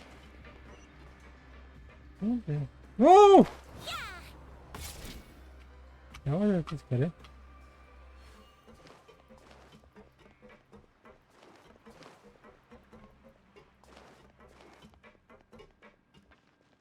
Hello? So many jars. Was this some sort of production facility? Perhaps. This scent. It's probably the ingredients used to make butterfly dew.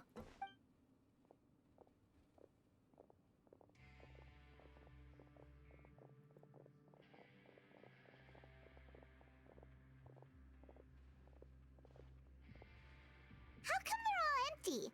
Did it sell so well that he ran out of supplies? How strange. Why would Rawat choose to manufacture a popular product like that in such a difficult-to-reach location? Given our suspicion that he may have been coerced into the illegal drug trade, I would have thought that any production facility we find here would be used for illicit purposes. Perhaps butterfly dew is itself an illegal drug. Do you have any evidence for that claim? No, just a guess. We need to find Rawat as soon as possible. He has all the answers we need. Understood. Well, let's not linger here. Let's go.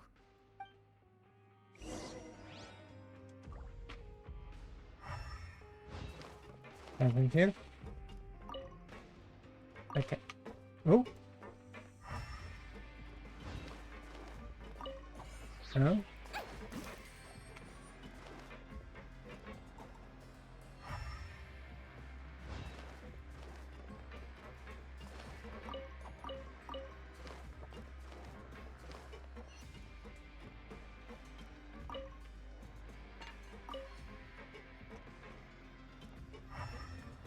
Don't slip and fall. What?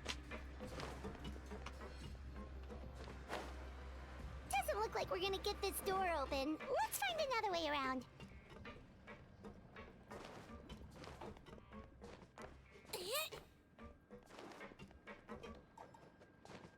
This one's closed too. What's with those carts and tracks? Oh, maybe it's one of those doors that opens when it senses cargo passing through. There's a loaded cart right over there. Let's bring it to the door and give it a try.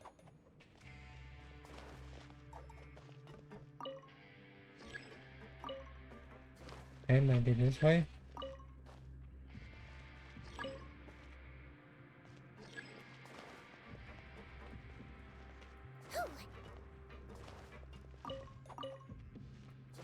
Is something where I can move? Ah.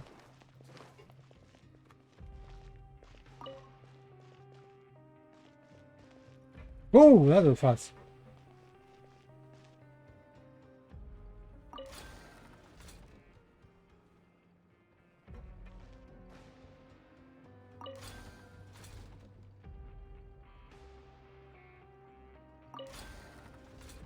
Should we?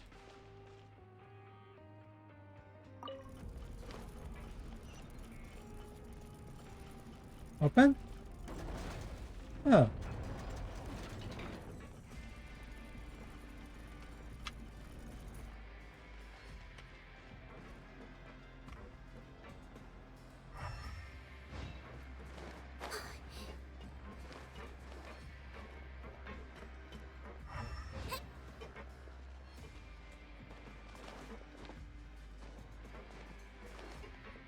Ah.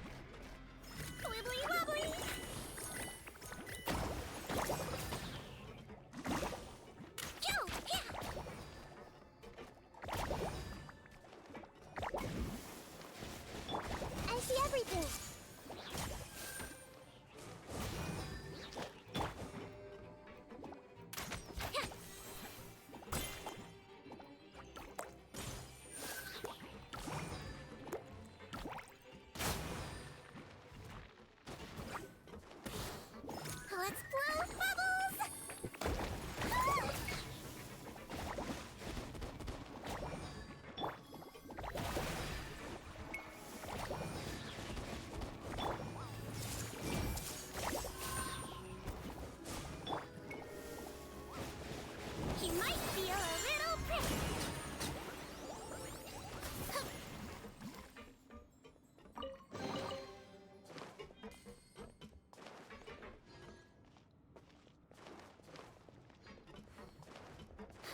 slip and fall!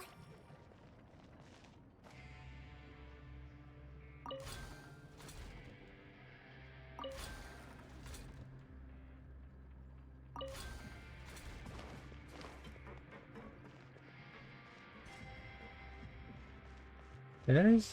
there is nothing.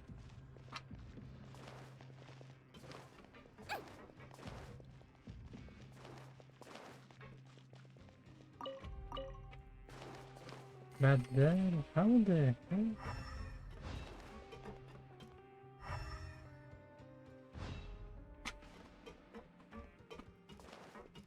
Don't slip and fall!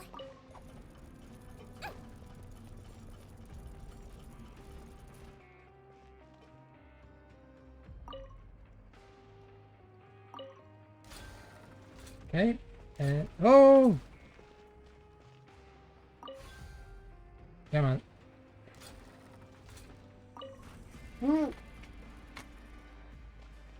No, wrong.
Oh, no!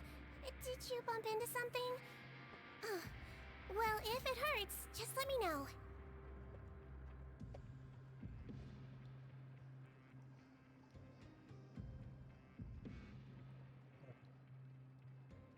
Don't slip and fall!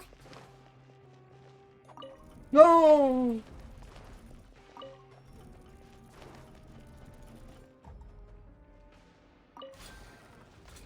One more. And none.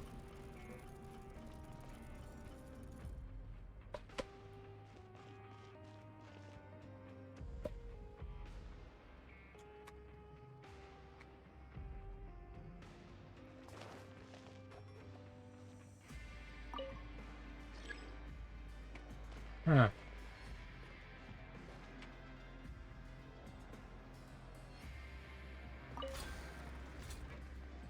Now? No.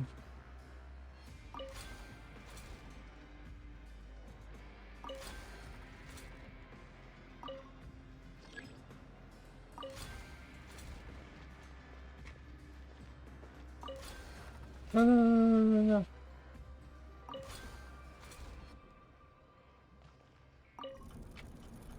Did something to do?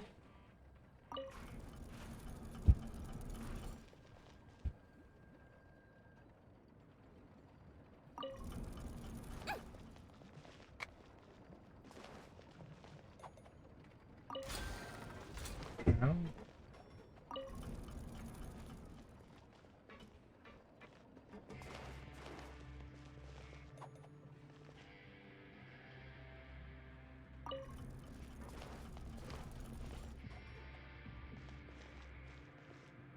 Don't slip and fall! It's something I missed.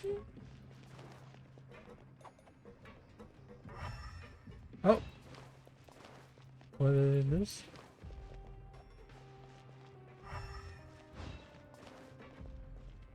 Hang on.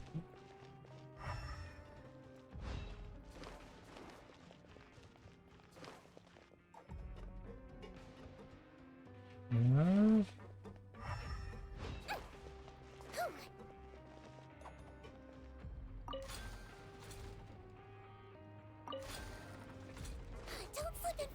No, it's only one gate. Some number on it?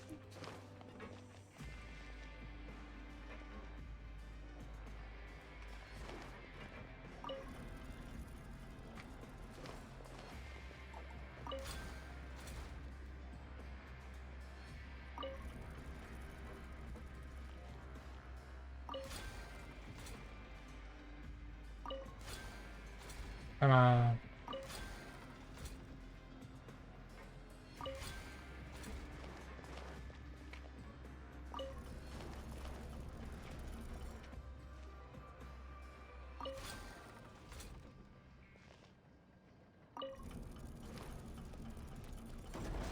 That was for you.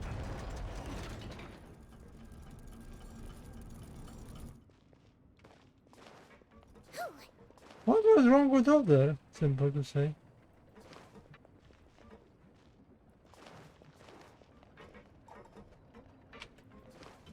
Don't slip and fall.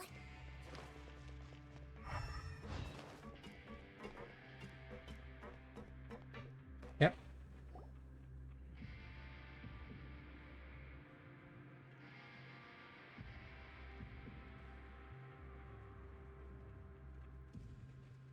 This room's much smaller than the others. Judging by the implements on the Yeah. table, this looks like a potion-making lab. Ah, okay. Head nurse, over here. What?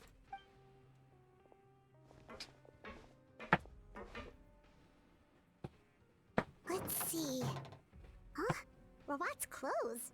Why would he change here?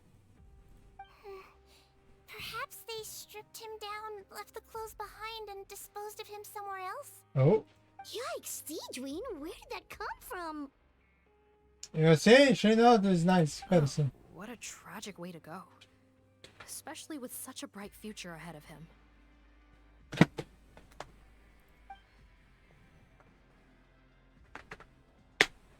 Hmm?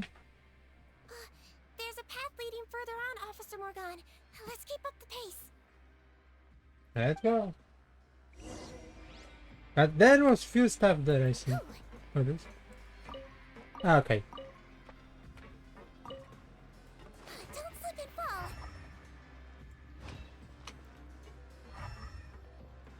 What? Oh, I can't find this.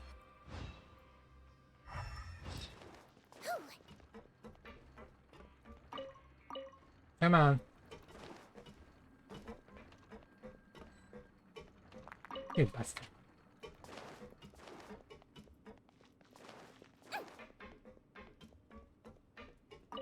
Oh!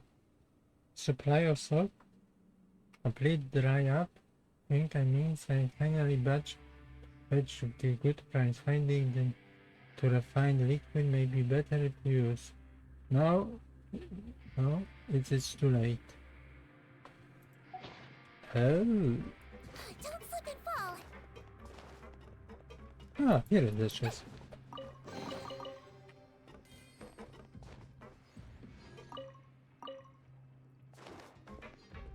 Yes. That look like crap if I have to say. Okay, no trouble at all. Nothing. But we definitely going to do some kind of trap. Come on. Ooh.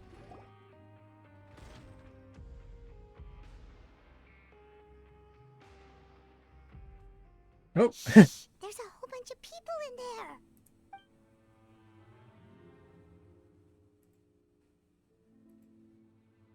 Are you serious? You're telling us that within a day, our faces are going to rot like yours? Fontanian physiology changed dramatically after that great flood, and it's not as compatible with this face-changing solution as before. The side effects are as you can see. Why didn't you say anything before we all used it? Look, my plan got you all out of prison, didn't it? You'd have much bigger problems to worry about right now if the Marshal say Phantom found out about your other crimes. Consider an ugly mug getting off lightly. Ugh. You're just lucky we didn't leave you in there after you disappeared on us with no warning. We only let it slide because we're former partners. And now you have the gall to pull a stunt like this? Partners? Make no mistake, each of us is only looking out for himself. If you place too much trust in others, well, I'm afraid that's your problem. You hid things from me too.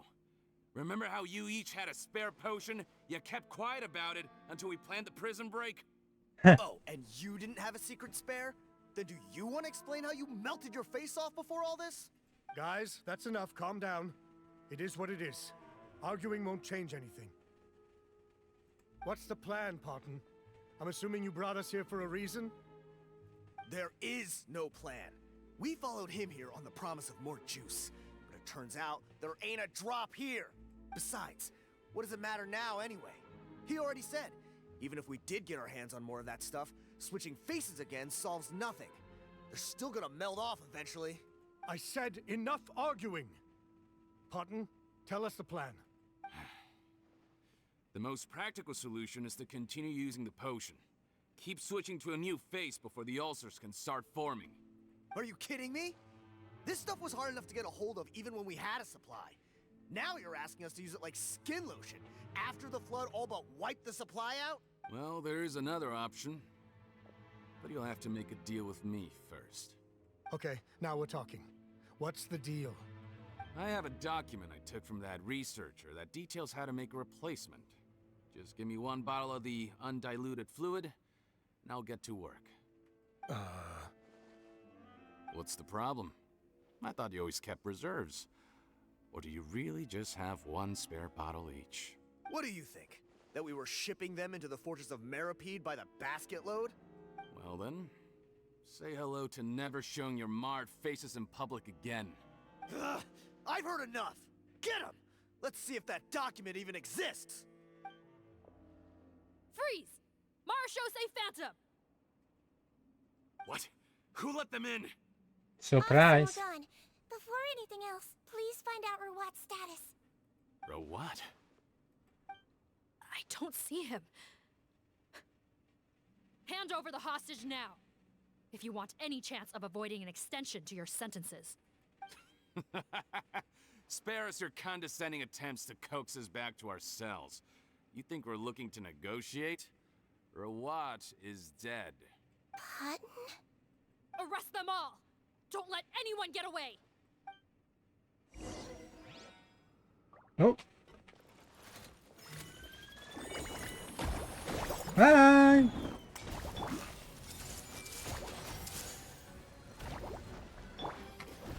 The show begins! Bow your head. Justice! Another test subject. Oh. Don't slip and fall! Wibbly wobbly! Oh, okay. I swear, it's for medical research! Yeah, definitely for medical research. Yeah! Whew. Everyone hold hands! Okay. Say hello to Bubble. Oh, that's not. That wasn't it! How brilliant! Away now. Ah. Here. Why is this not healing? Like a sea drink, maybe.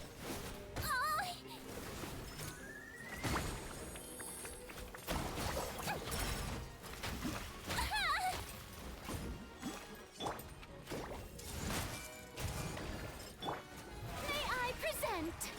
Let's begin.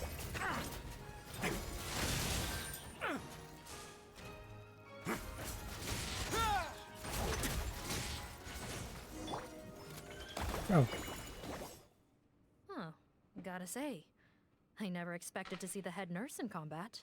Some patients respond better to a more aggressive treatment plan. Did we get everyone?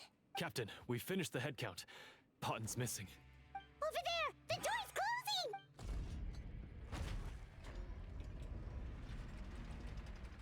closing! One group trying to arrest me, another trying to hunt me down. Good.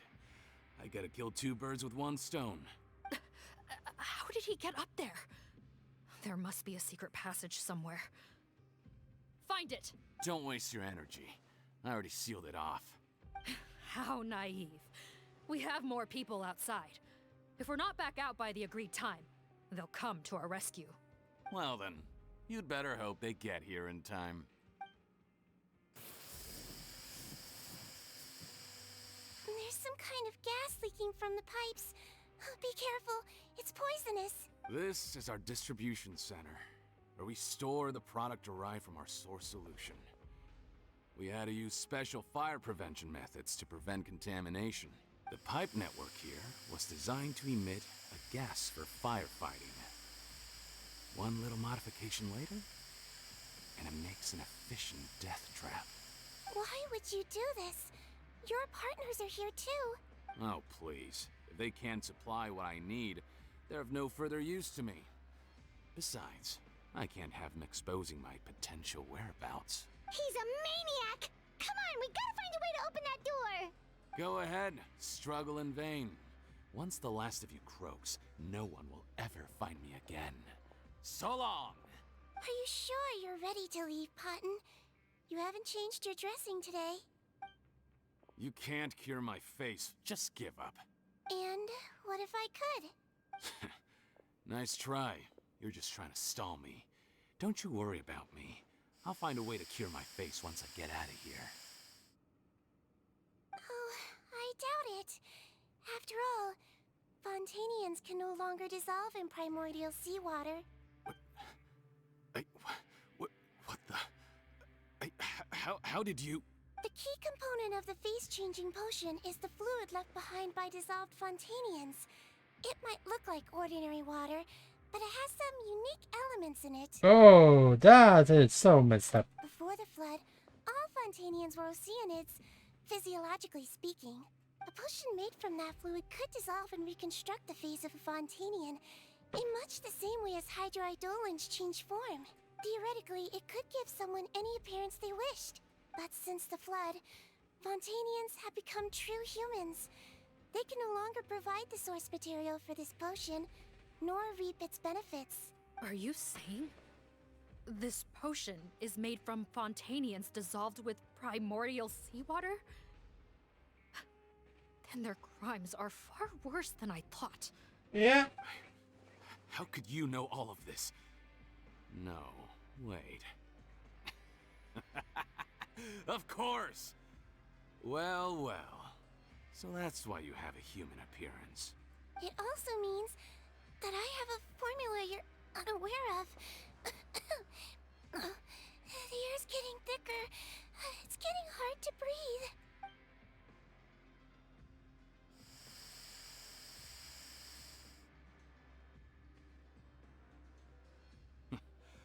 I might get to make a deal today after all. Alright, keep talking. How do you intend to give me the formula? Oh, it's not a formula, but a finished product. I have a bottle of it right here. What? When I tried Rawat's skincare product, I noticed it had a certain special component in it. So I had my friends gather some other ingredients for me, and sure enough, a little experimenting later, I'd produced the potion. I'm guessing his skincare lotion contains the fruits of your joint research? Huh. Impressive guesswork. Yeah, we were a supplier for some of the raw ingredients. But it only contains a tiny amount of the active ingredient. The effect is minuscule compared to the undiluted fluid. Well, I found a way to reverse the dilution process, giving the skincare lotion a similar effect to the fluid it is derived from. That's impossible. If I tell you some of the ingredients, I think you can figure it out. First, you need to combine tainted hydrophantasm tissue with transoceanic pearls at a ratio of around 3 to 7. Tainted hydrophantasms and transoceanic pearls. I see. Can't believe I never thought of that. So, can we make a deal? Sounds good to me. There's a delivery pipeline beneath this window. Drop the potion in, and I'll release you all. I don't think so, Phoebe. Nope, not trusting that easily. You're like those naughty kids who try to hide their illness. Open the sluice gate first, then I'll hand you the potion. Oh. Even if you're not bluffing, your potion won't cure my face permanently. You really think you have any leverage here? I'm not closing the valve this time. Clock's ticking. Fine. Then I'll just stand here with the potion in my hand. And when I faint from the poison, I'll drop it and it'll be destroyed. Ooh. No.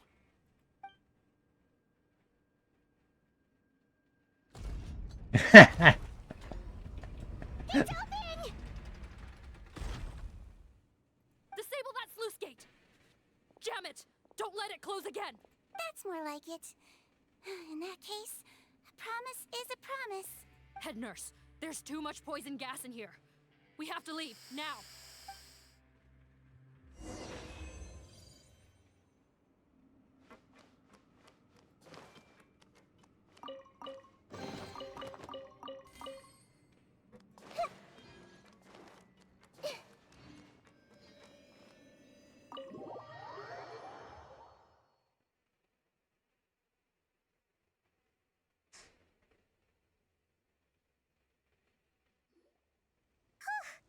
That was too close. That button is a real nasty piece of work. Oh, don't be too quick to sit down. Moving around a little will help relieve the soreness. Same goes for you, Traveler. Oh, but Paimon, you should be fine, right? What? Flying fast is pretty tiring too, actually. Anyway, that's not important right now. Paimon's still shocked to learn that there's a whole criminal operation going on behind that skincare lotion. Shame I ended up giving the improved version to Potten after finally making it for you. I'll make you some more, I promise. No, please don't. Paimon doesn't want to use that stuff anymore. Still, it was a pretty good job that Paimon wanted to buy some in the first place, huh? It ended up saving everyone's lives. That's gotta count for something. Sigewinne was one doing all saving. Yeah, Paimon was just kidding. Head nurse, I've done a final head count of our team and the criminals.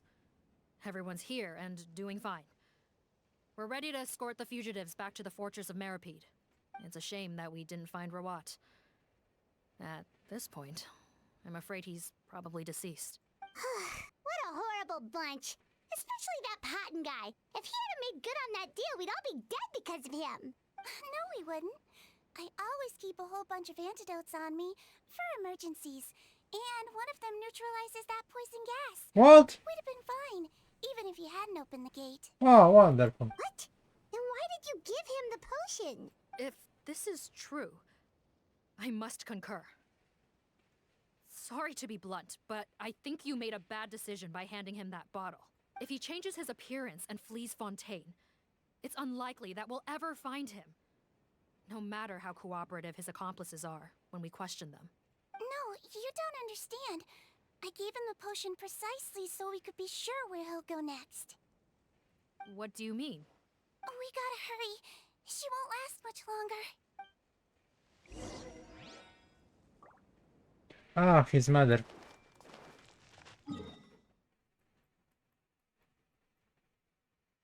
Yep.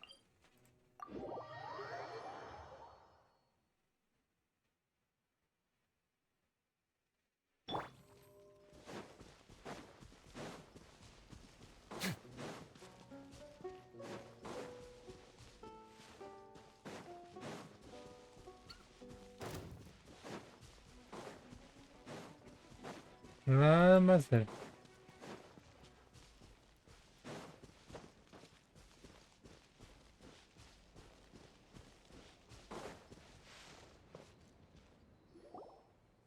Don't move a muscle. I might be short, but I pack a mean punch. Captain, you're just in time. While I was lying in wait, I spotted this crook snooping around, trying to find a way in. So I detained him. Whoa. His face. Are you... Potten? So this is where you were heading, huh? What? This is how Potten looked before his face was marred. His current appearance matches the mugshot on his arrest warrant. I see. Wait, so what's going on? Wasn't the whole point of the potion to disguise himself and escape Fontaine? Why would he change back to his original face and run right into our trap? Enough of this nonsense. Let me in. You better pipe down. There's an old lady in there who's very sick. No way are we letting a crook like you inside. To heck with it. Listen to me. I'm Rawat. That's my mother in there. He's gotta be lying, right? Rawat was a victim in all this. He was forced into it against his will. How can he and this monster be the same person? Forced against his will. That's the funniest thing I've heard all day. Heck, when I was being coerced, everyone thought I was colluding of my own free will. And then when I actually became a criminal in my own right, you all suddenly thought I must be under duress. Amazing what a difference a handsome face makes. Save us the speech. Explain yourself. You want an explanation? Fine. I'll tell it how it is. When I was just pottin', the whole world treated me with contempt. Ew. What do you want? Get away from me. Women despise me. Collaborate? You don't look like much of a researcher to me. My peers scorned me. Mr. Ponton, was it? I'm most interested in your research. Consider my offer carefully. I doubt you'll find other investment opportunities. Only villains would work with me. You want out of the game? Forget about it. Turns out, I slipped up a little. Left your picture with some Marechaussee Phantom officers. Easy mistake to make. Now they've listed you as an accomplice and drawn up an arrest warrant. So I suggest you put any thoughts of running away to rest. If you get caught by the guards for being in the synth business, you ain't ever seeing the light of day again. There was no way out for me. Until I could stop being Potton. Mr. Rawat, I have something I'd like to tell you. I became popular with women. This new potion you developed is fascinating. Genius, in fact. Would you consider working with me? I'd be happy to sign a licensing agreement. My peers looked up to me. I'm very interested in your research, sir. You must no doubt have offers from countless investors. So far be it for me to ask for a full collaboration, per se. I merely wanted to express my interest. No pressure at all, naturally. And the villains even began to fear me. Becoming Rawat showed me what a superficial world we live in, but I did not hold a grudge. After all, this superficiality could be made to work in my favor. Or so I thought. But alas, the world seemed bent on finding a reason to make me despise it. Mother, I'm back. How are you doing? Who are you? I bought the best medicine Mora could buy, but nothing would cure her illness. In the end, I hoped she'd at least be able to see her son one last time before she passed, but when everyone else rejected me, the only person who cared about me was my mother. Ooh, such a drama. When I became a rising star in the Fontaine Research Institute, I was unrecognizable to her. I have to let her see me again. Even if it means donning my own wretched, ugly face. Well, is that enough explaining for you? Now do you understand? Let me inside already! Have you ever considered if you'll even be able to look your mother in the eyes after what you've done? You found a way to completely change your identity. You could easily have escaped from them. But no, you chose to keep working with them. Why would I want to give up on such a lucrative business? The profits were dozens of times that of the synth business, and it was all above board. So you kept being a villain just for the money? Villain? By what standard? Is doing evil deeds really what makes someone a villain in your eyes? Or does it all come down to the way they look? None of you saw a villain when I was wearing my other face, did you? Oh. You have no right to judge me! You're all just fake people living in a hypocritical world! I regret nothing! My mother would understand! You're a villain to the core! But especially that tongue! Honestly, I don't see a villain when I look at your current face either. Don't humor me. You don't seem surprised by my confession in the least. How long have you known the truth? I didn't know anything for sure until you chose to take that potion bottle and spare our lives. But if you're asking when I started suspecting you, it was the first time you came to see me at the infirmary. I had to confirm my suspicions. That's why I chose to join this investigation. Are you kidding me? A young, promising researcher and a wretched criminal? What on earth gave you the idea that they could be one and the same person? Well, there were no visual clues. This potion's face-changing effects are very powerful.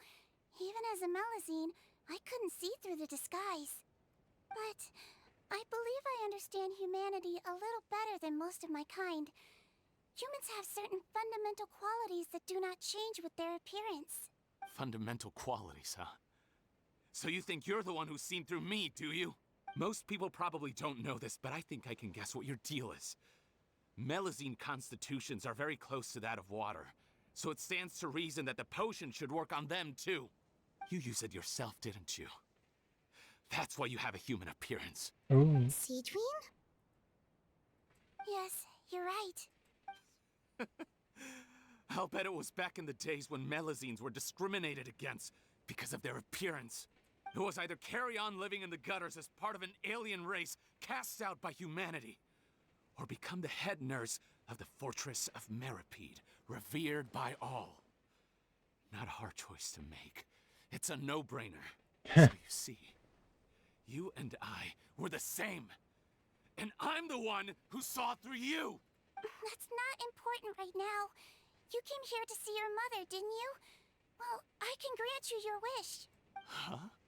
Head nurse, I'm not sure that's a good idea in his current state. Don't worry. Back in the warehouse when I traded the potion for our lives, I was doing it to test him. He was willing to risk sacrificing his only chance of escaping capture by opening the gate in exchange for the potion. Also, he could see his mother again. If nothing else, his concern for his mother is genuine. I see. Yeah. So before you arrest him, please allow him to see his mother one last time. The Traveler and I will accompany him. You have nothing to worry about. Okay, we see how this is going. All right. I understand. Everybody fine? I don't trust this guy much. Be careful. I don't. Oh no, that's the wrong person. Join the head nurse inside. If he tries anything at all, shout. Okay.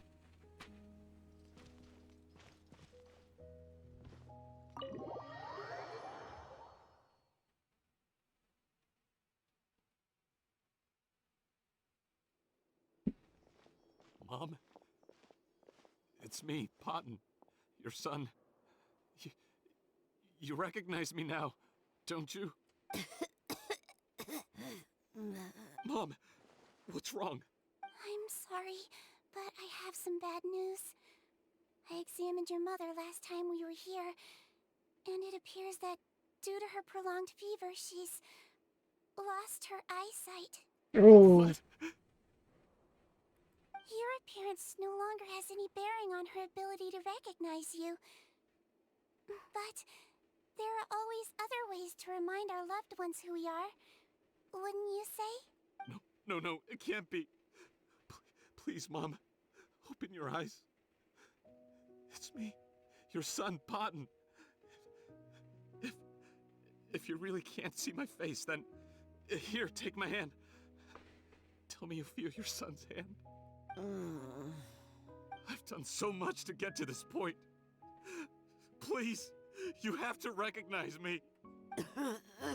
No. The temperature of his palm must have changed. I'm sorry. It seems I couldn't bring him back to you after all.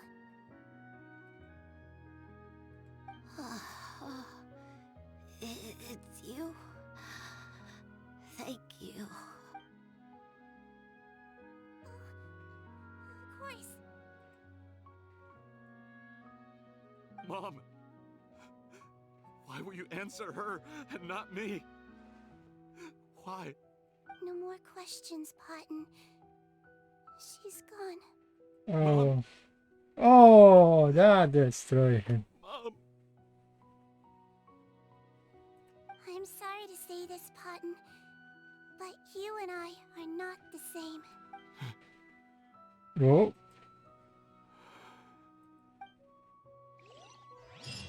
But I eventually take away the members of the phantom that they pass in the flesh. Okay.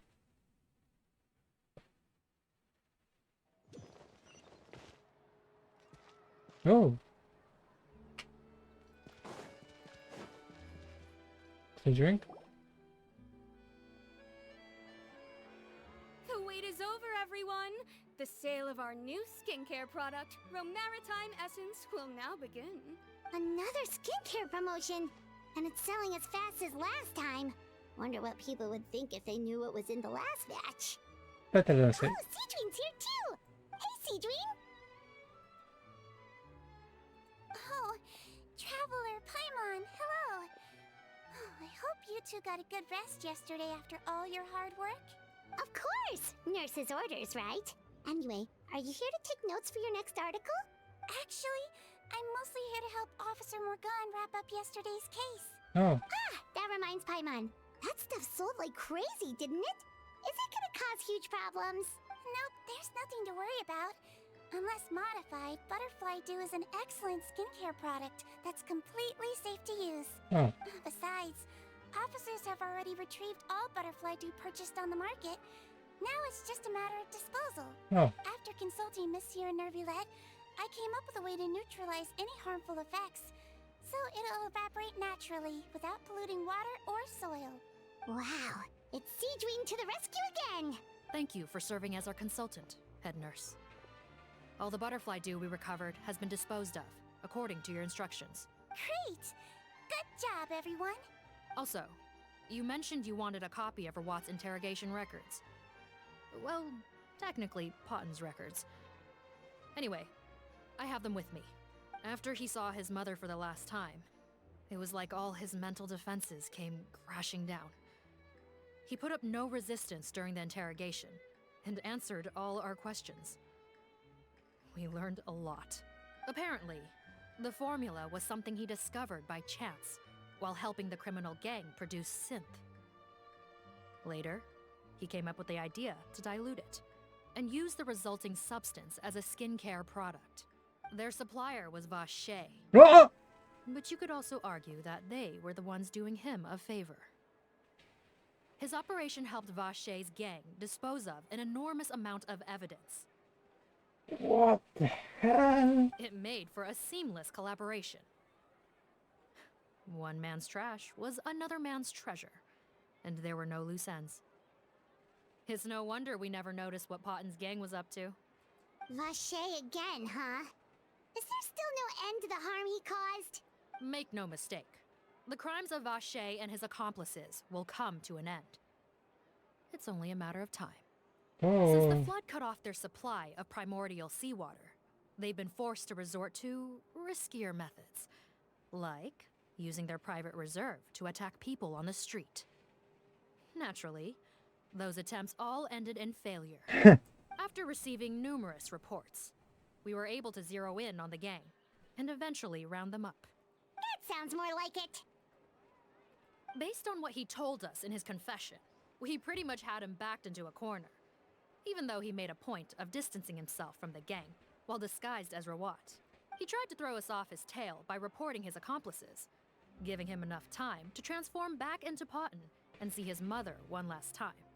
But there was one thing he hadn't anticipated. Even though Potton had been missing for a long time, we were very much still on the lookout for him. So, the moment he appeared in public after changing back to his original appearance, we caught him. So he tried this once before, huh? Guess he really did want his mother to see him again. But in the end... Looking at the interrogation records, it seems like he spent the first sum of money he earned as Rawat on his mother's treatment. Yes, which is why I suspect that his initial motive for using the potion was not personal greed, but a desire to become somebody who had the power to save her. Even so, he went too far. In the end, he got what he deserved. I understand. Thank you for bringing me these records. What are you doing with this record? Why did you want them anyway? Yeah. Cotton was one of my patients, so I need to put together a medical file for him. My teacher always stressed that a person's life experiences are just as important to their file as their medical history. Why are you still treating him like your patient? Isn't he kind of beyond redemption now? That may be true, but a patient is a patient, regardless of the choices that bring them to my care. One last thing, head nurse. Please keep everything you know about this potion a secret. It would be for the best if most of Fontaine knows nothing of its existence. Yeah, definitely. I know my fellow officers and I will be able to sleep easier if that's the case. Of course, not to worry. Thank you for understanding. I'll take my leave then. So, Sigewinne, did you really use that potion yourself? Why do you sound so surprised, Paimon? I told you all about it. It was quite a while ago now. You mean that story about the witch and the potion? So it was really, actually, genuinely a true story? Yes, it really actually genuinely was. The process making the I potion. know. There are some secrets I can't tell anyone about. But considering everything we've been through together, I know I can trust you with them. Before I tell you though, could you follow me somewhere? I want to pay my respects to an old friend. Teacher. Of course. Okay, we still coming. What? Yeah. Interesting choice. Here's the direction.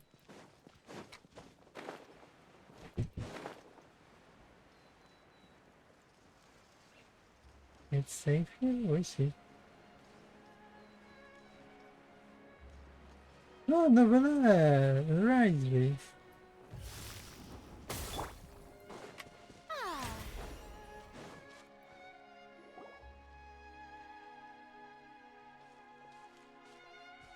Oh, Nervalette and Risley, they're here too.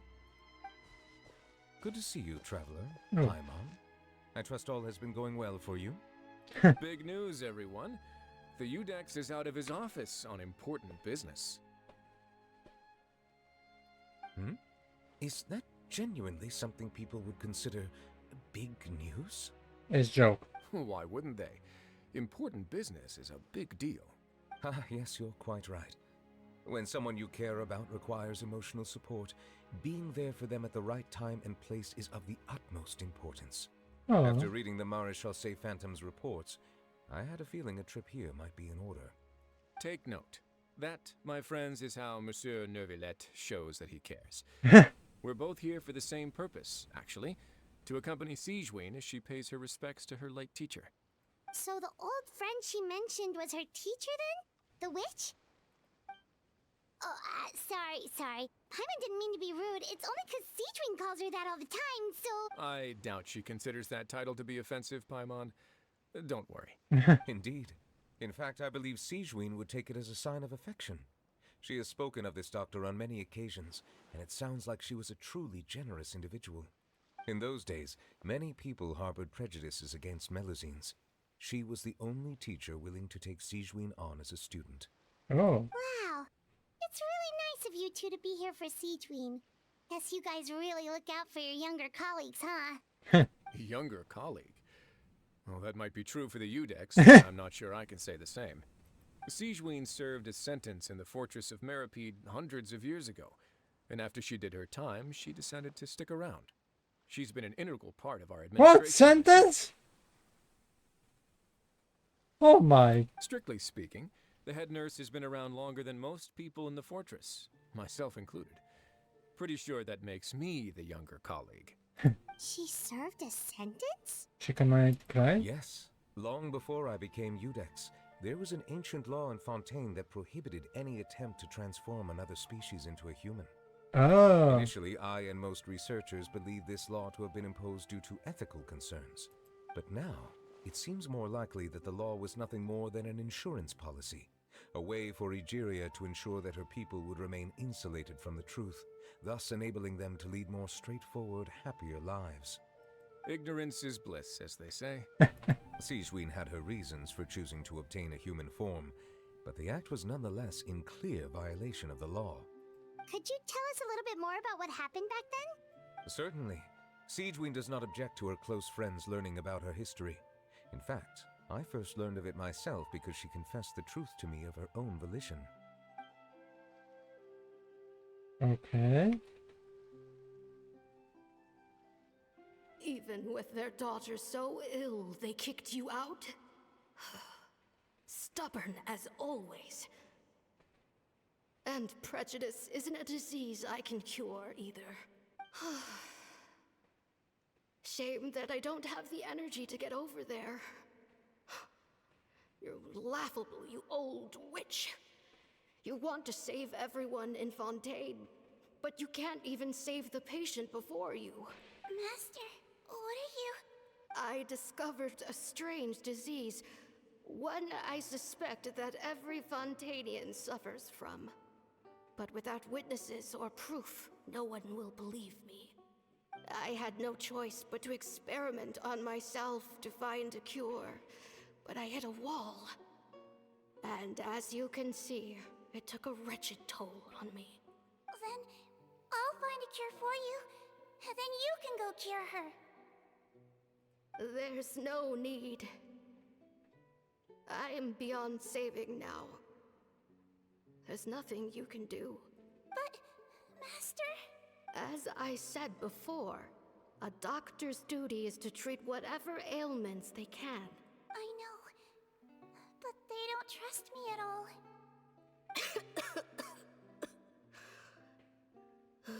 That girl. She's your first ever patient, isn't she? Tell me, what cost are you willing to bear to see her cured? I'll do whatever it takes. Even if it means breaking the law and being punished for it? As long as I don't hurt anyone, yes. Spoken like a true student of mine. Then I shall make one more final gamble. And see my experiment through to its end. Leave me for now, and come back in 2 hours.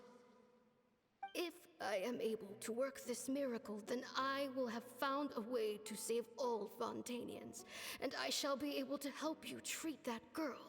If not, then it means there is one more disease in this world that I cannot treat.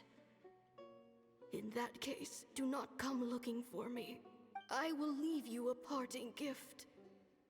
An accidental discovery happened upon through my study of this strange disease. It has little use, but it will at least help you cure this one patient you can reach. Okay. When Sigewinne returned, the miracle had not occurred. Oh. She found a potion bottle and a note on the table. After using the potion as instructed, she gained her current form, breaking Fontaine's law in the process. And after I had confirmed the veracity of the events, I gave my verdict. So that's what happened. But she just sacrificed herself. I fear Sigewinne only understood the full story after the truth about the dissolution of Fontainians was uncovered. Oh. When I reflected on all this with that knowledge in hand, I felt a deep sense of regret.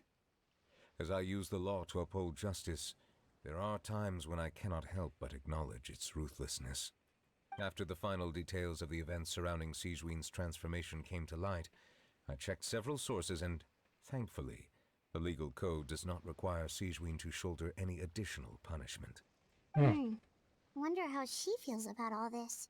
Since she invited you here, I imagine she intends to speak of these matters with you, no?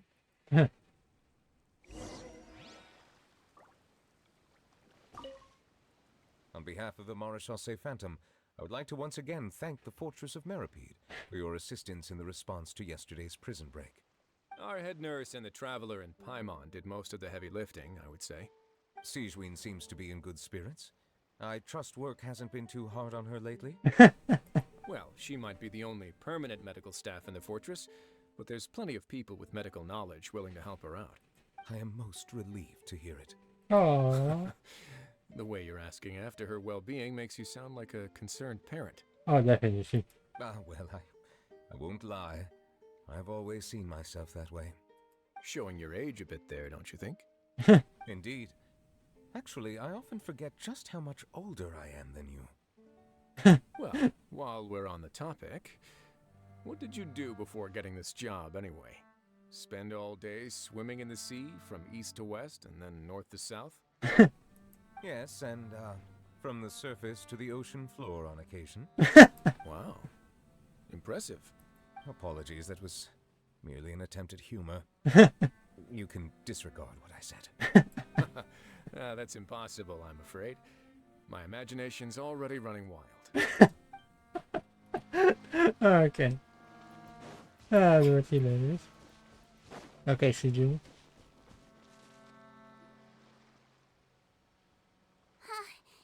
You're here. Yes, I am The here. old friend I mentioned was my teacher. When she passed, her body was nowhere to be found. All that's left of her is an empty tomb. And even that's deep underwater now. Sigewinne, the witch who gave you the magic potion, she was your teacher, wasn't she? Sounds like Monsieur Neuvillette filled you in. After learning the truth, it must have been hard to process, huh? Well, to be honest, after I realized what really happened that night, my first thought was that it kind of made sense. It seemed exactly like the sort of thing she would do. But she was planning to sacrifice herself and never told you. That's just who she was. If lying is what it took to get a kid to take their medicine, then that's what she'd do.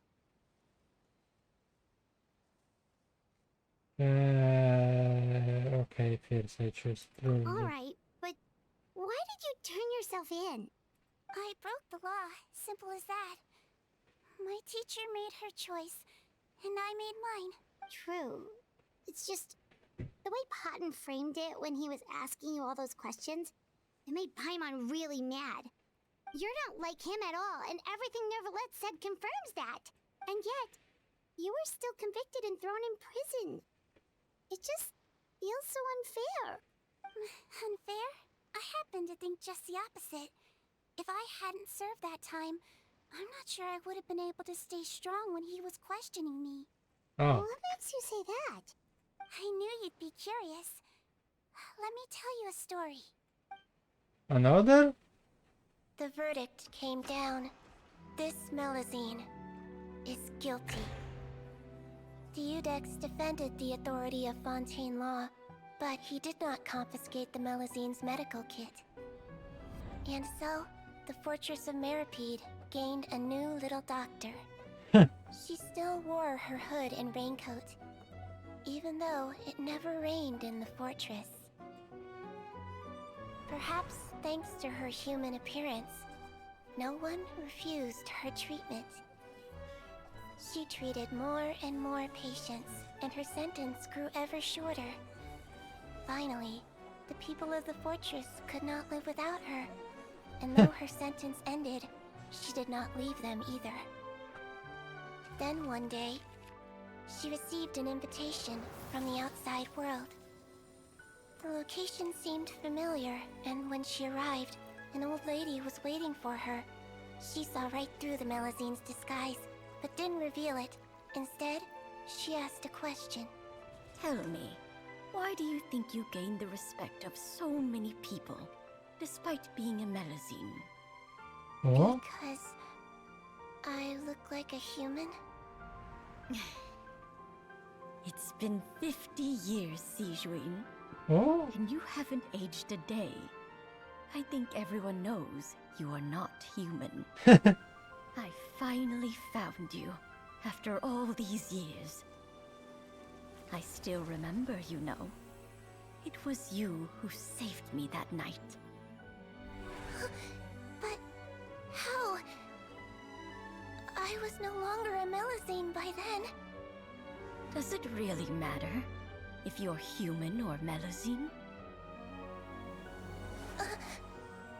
I remembered the warmth of your palm. It's quite unmistakable. Huh. And you know what? It hasn't changed one bit. You don't have to hide anymore, Sigewinne. These days, everyone wants to make friends with Melusines. And I think that it's all because of you. I'm sorry I couldn't say this until now, but thank you, Dr. Melusine. That's That's an ending Paimon can get behind. After hearing everything Potten said, I wanted to tell him that it didn't matter who he looked like on the outside. But it was too late. The warmth in his palm had already disappeared. I tried to treat him, but the roots of his problem had nothing to do with his face. Let me feel the graphic. This doesn't feel like wasted potential. I understand. Thanks, you two. I appreciate you being here for me while I talk this through. Oh, it's nothing. Our pleasure. Oh, there's one more reason I invited you here. It's about time I finally give you what I promised. In order to restore the appearances of the face-swapping victims, the Marechaussee Phantom gave me special permission to make a few bottles of that potion. And I made one extra just for you two. We don't need it though. Shouldn't we destroy it? Well, even if you chose to destroy it, I still thought I should give it to you first. You two did so much for me. How could I break my promise? Oh. Well, fair enough, but anyway, Paimon's definitely not interested in this stuff anymore.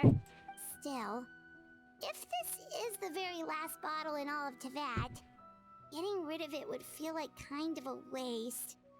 Maybe we can give it a special meaning somehow. Oh, Paimon's got it! What? Melusine physiology wasn't affected by the Great Flood, right? So that means the potion should have a permanent effect on you. In that case, what do you say, Sigewinne? Ever thought about transforming back to the way you used to look? After all, from a Melusine point of view, Paimon bets Melusines look the cutest of all. Paimon. Paimon, after everything, do you really think it matters whether I'm Melusine or a human? Well, what was Paimon thinking? You made up your mind a long time ago. Yeah, let's just destroy this thing. Leave it to me. I don't say I immediately destroy, but maybe. Yeah. Maybe somebody in the future may need this.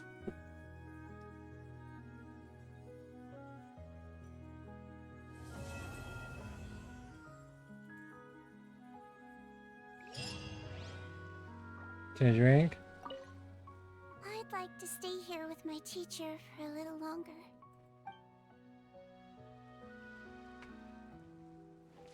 They still there?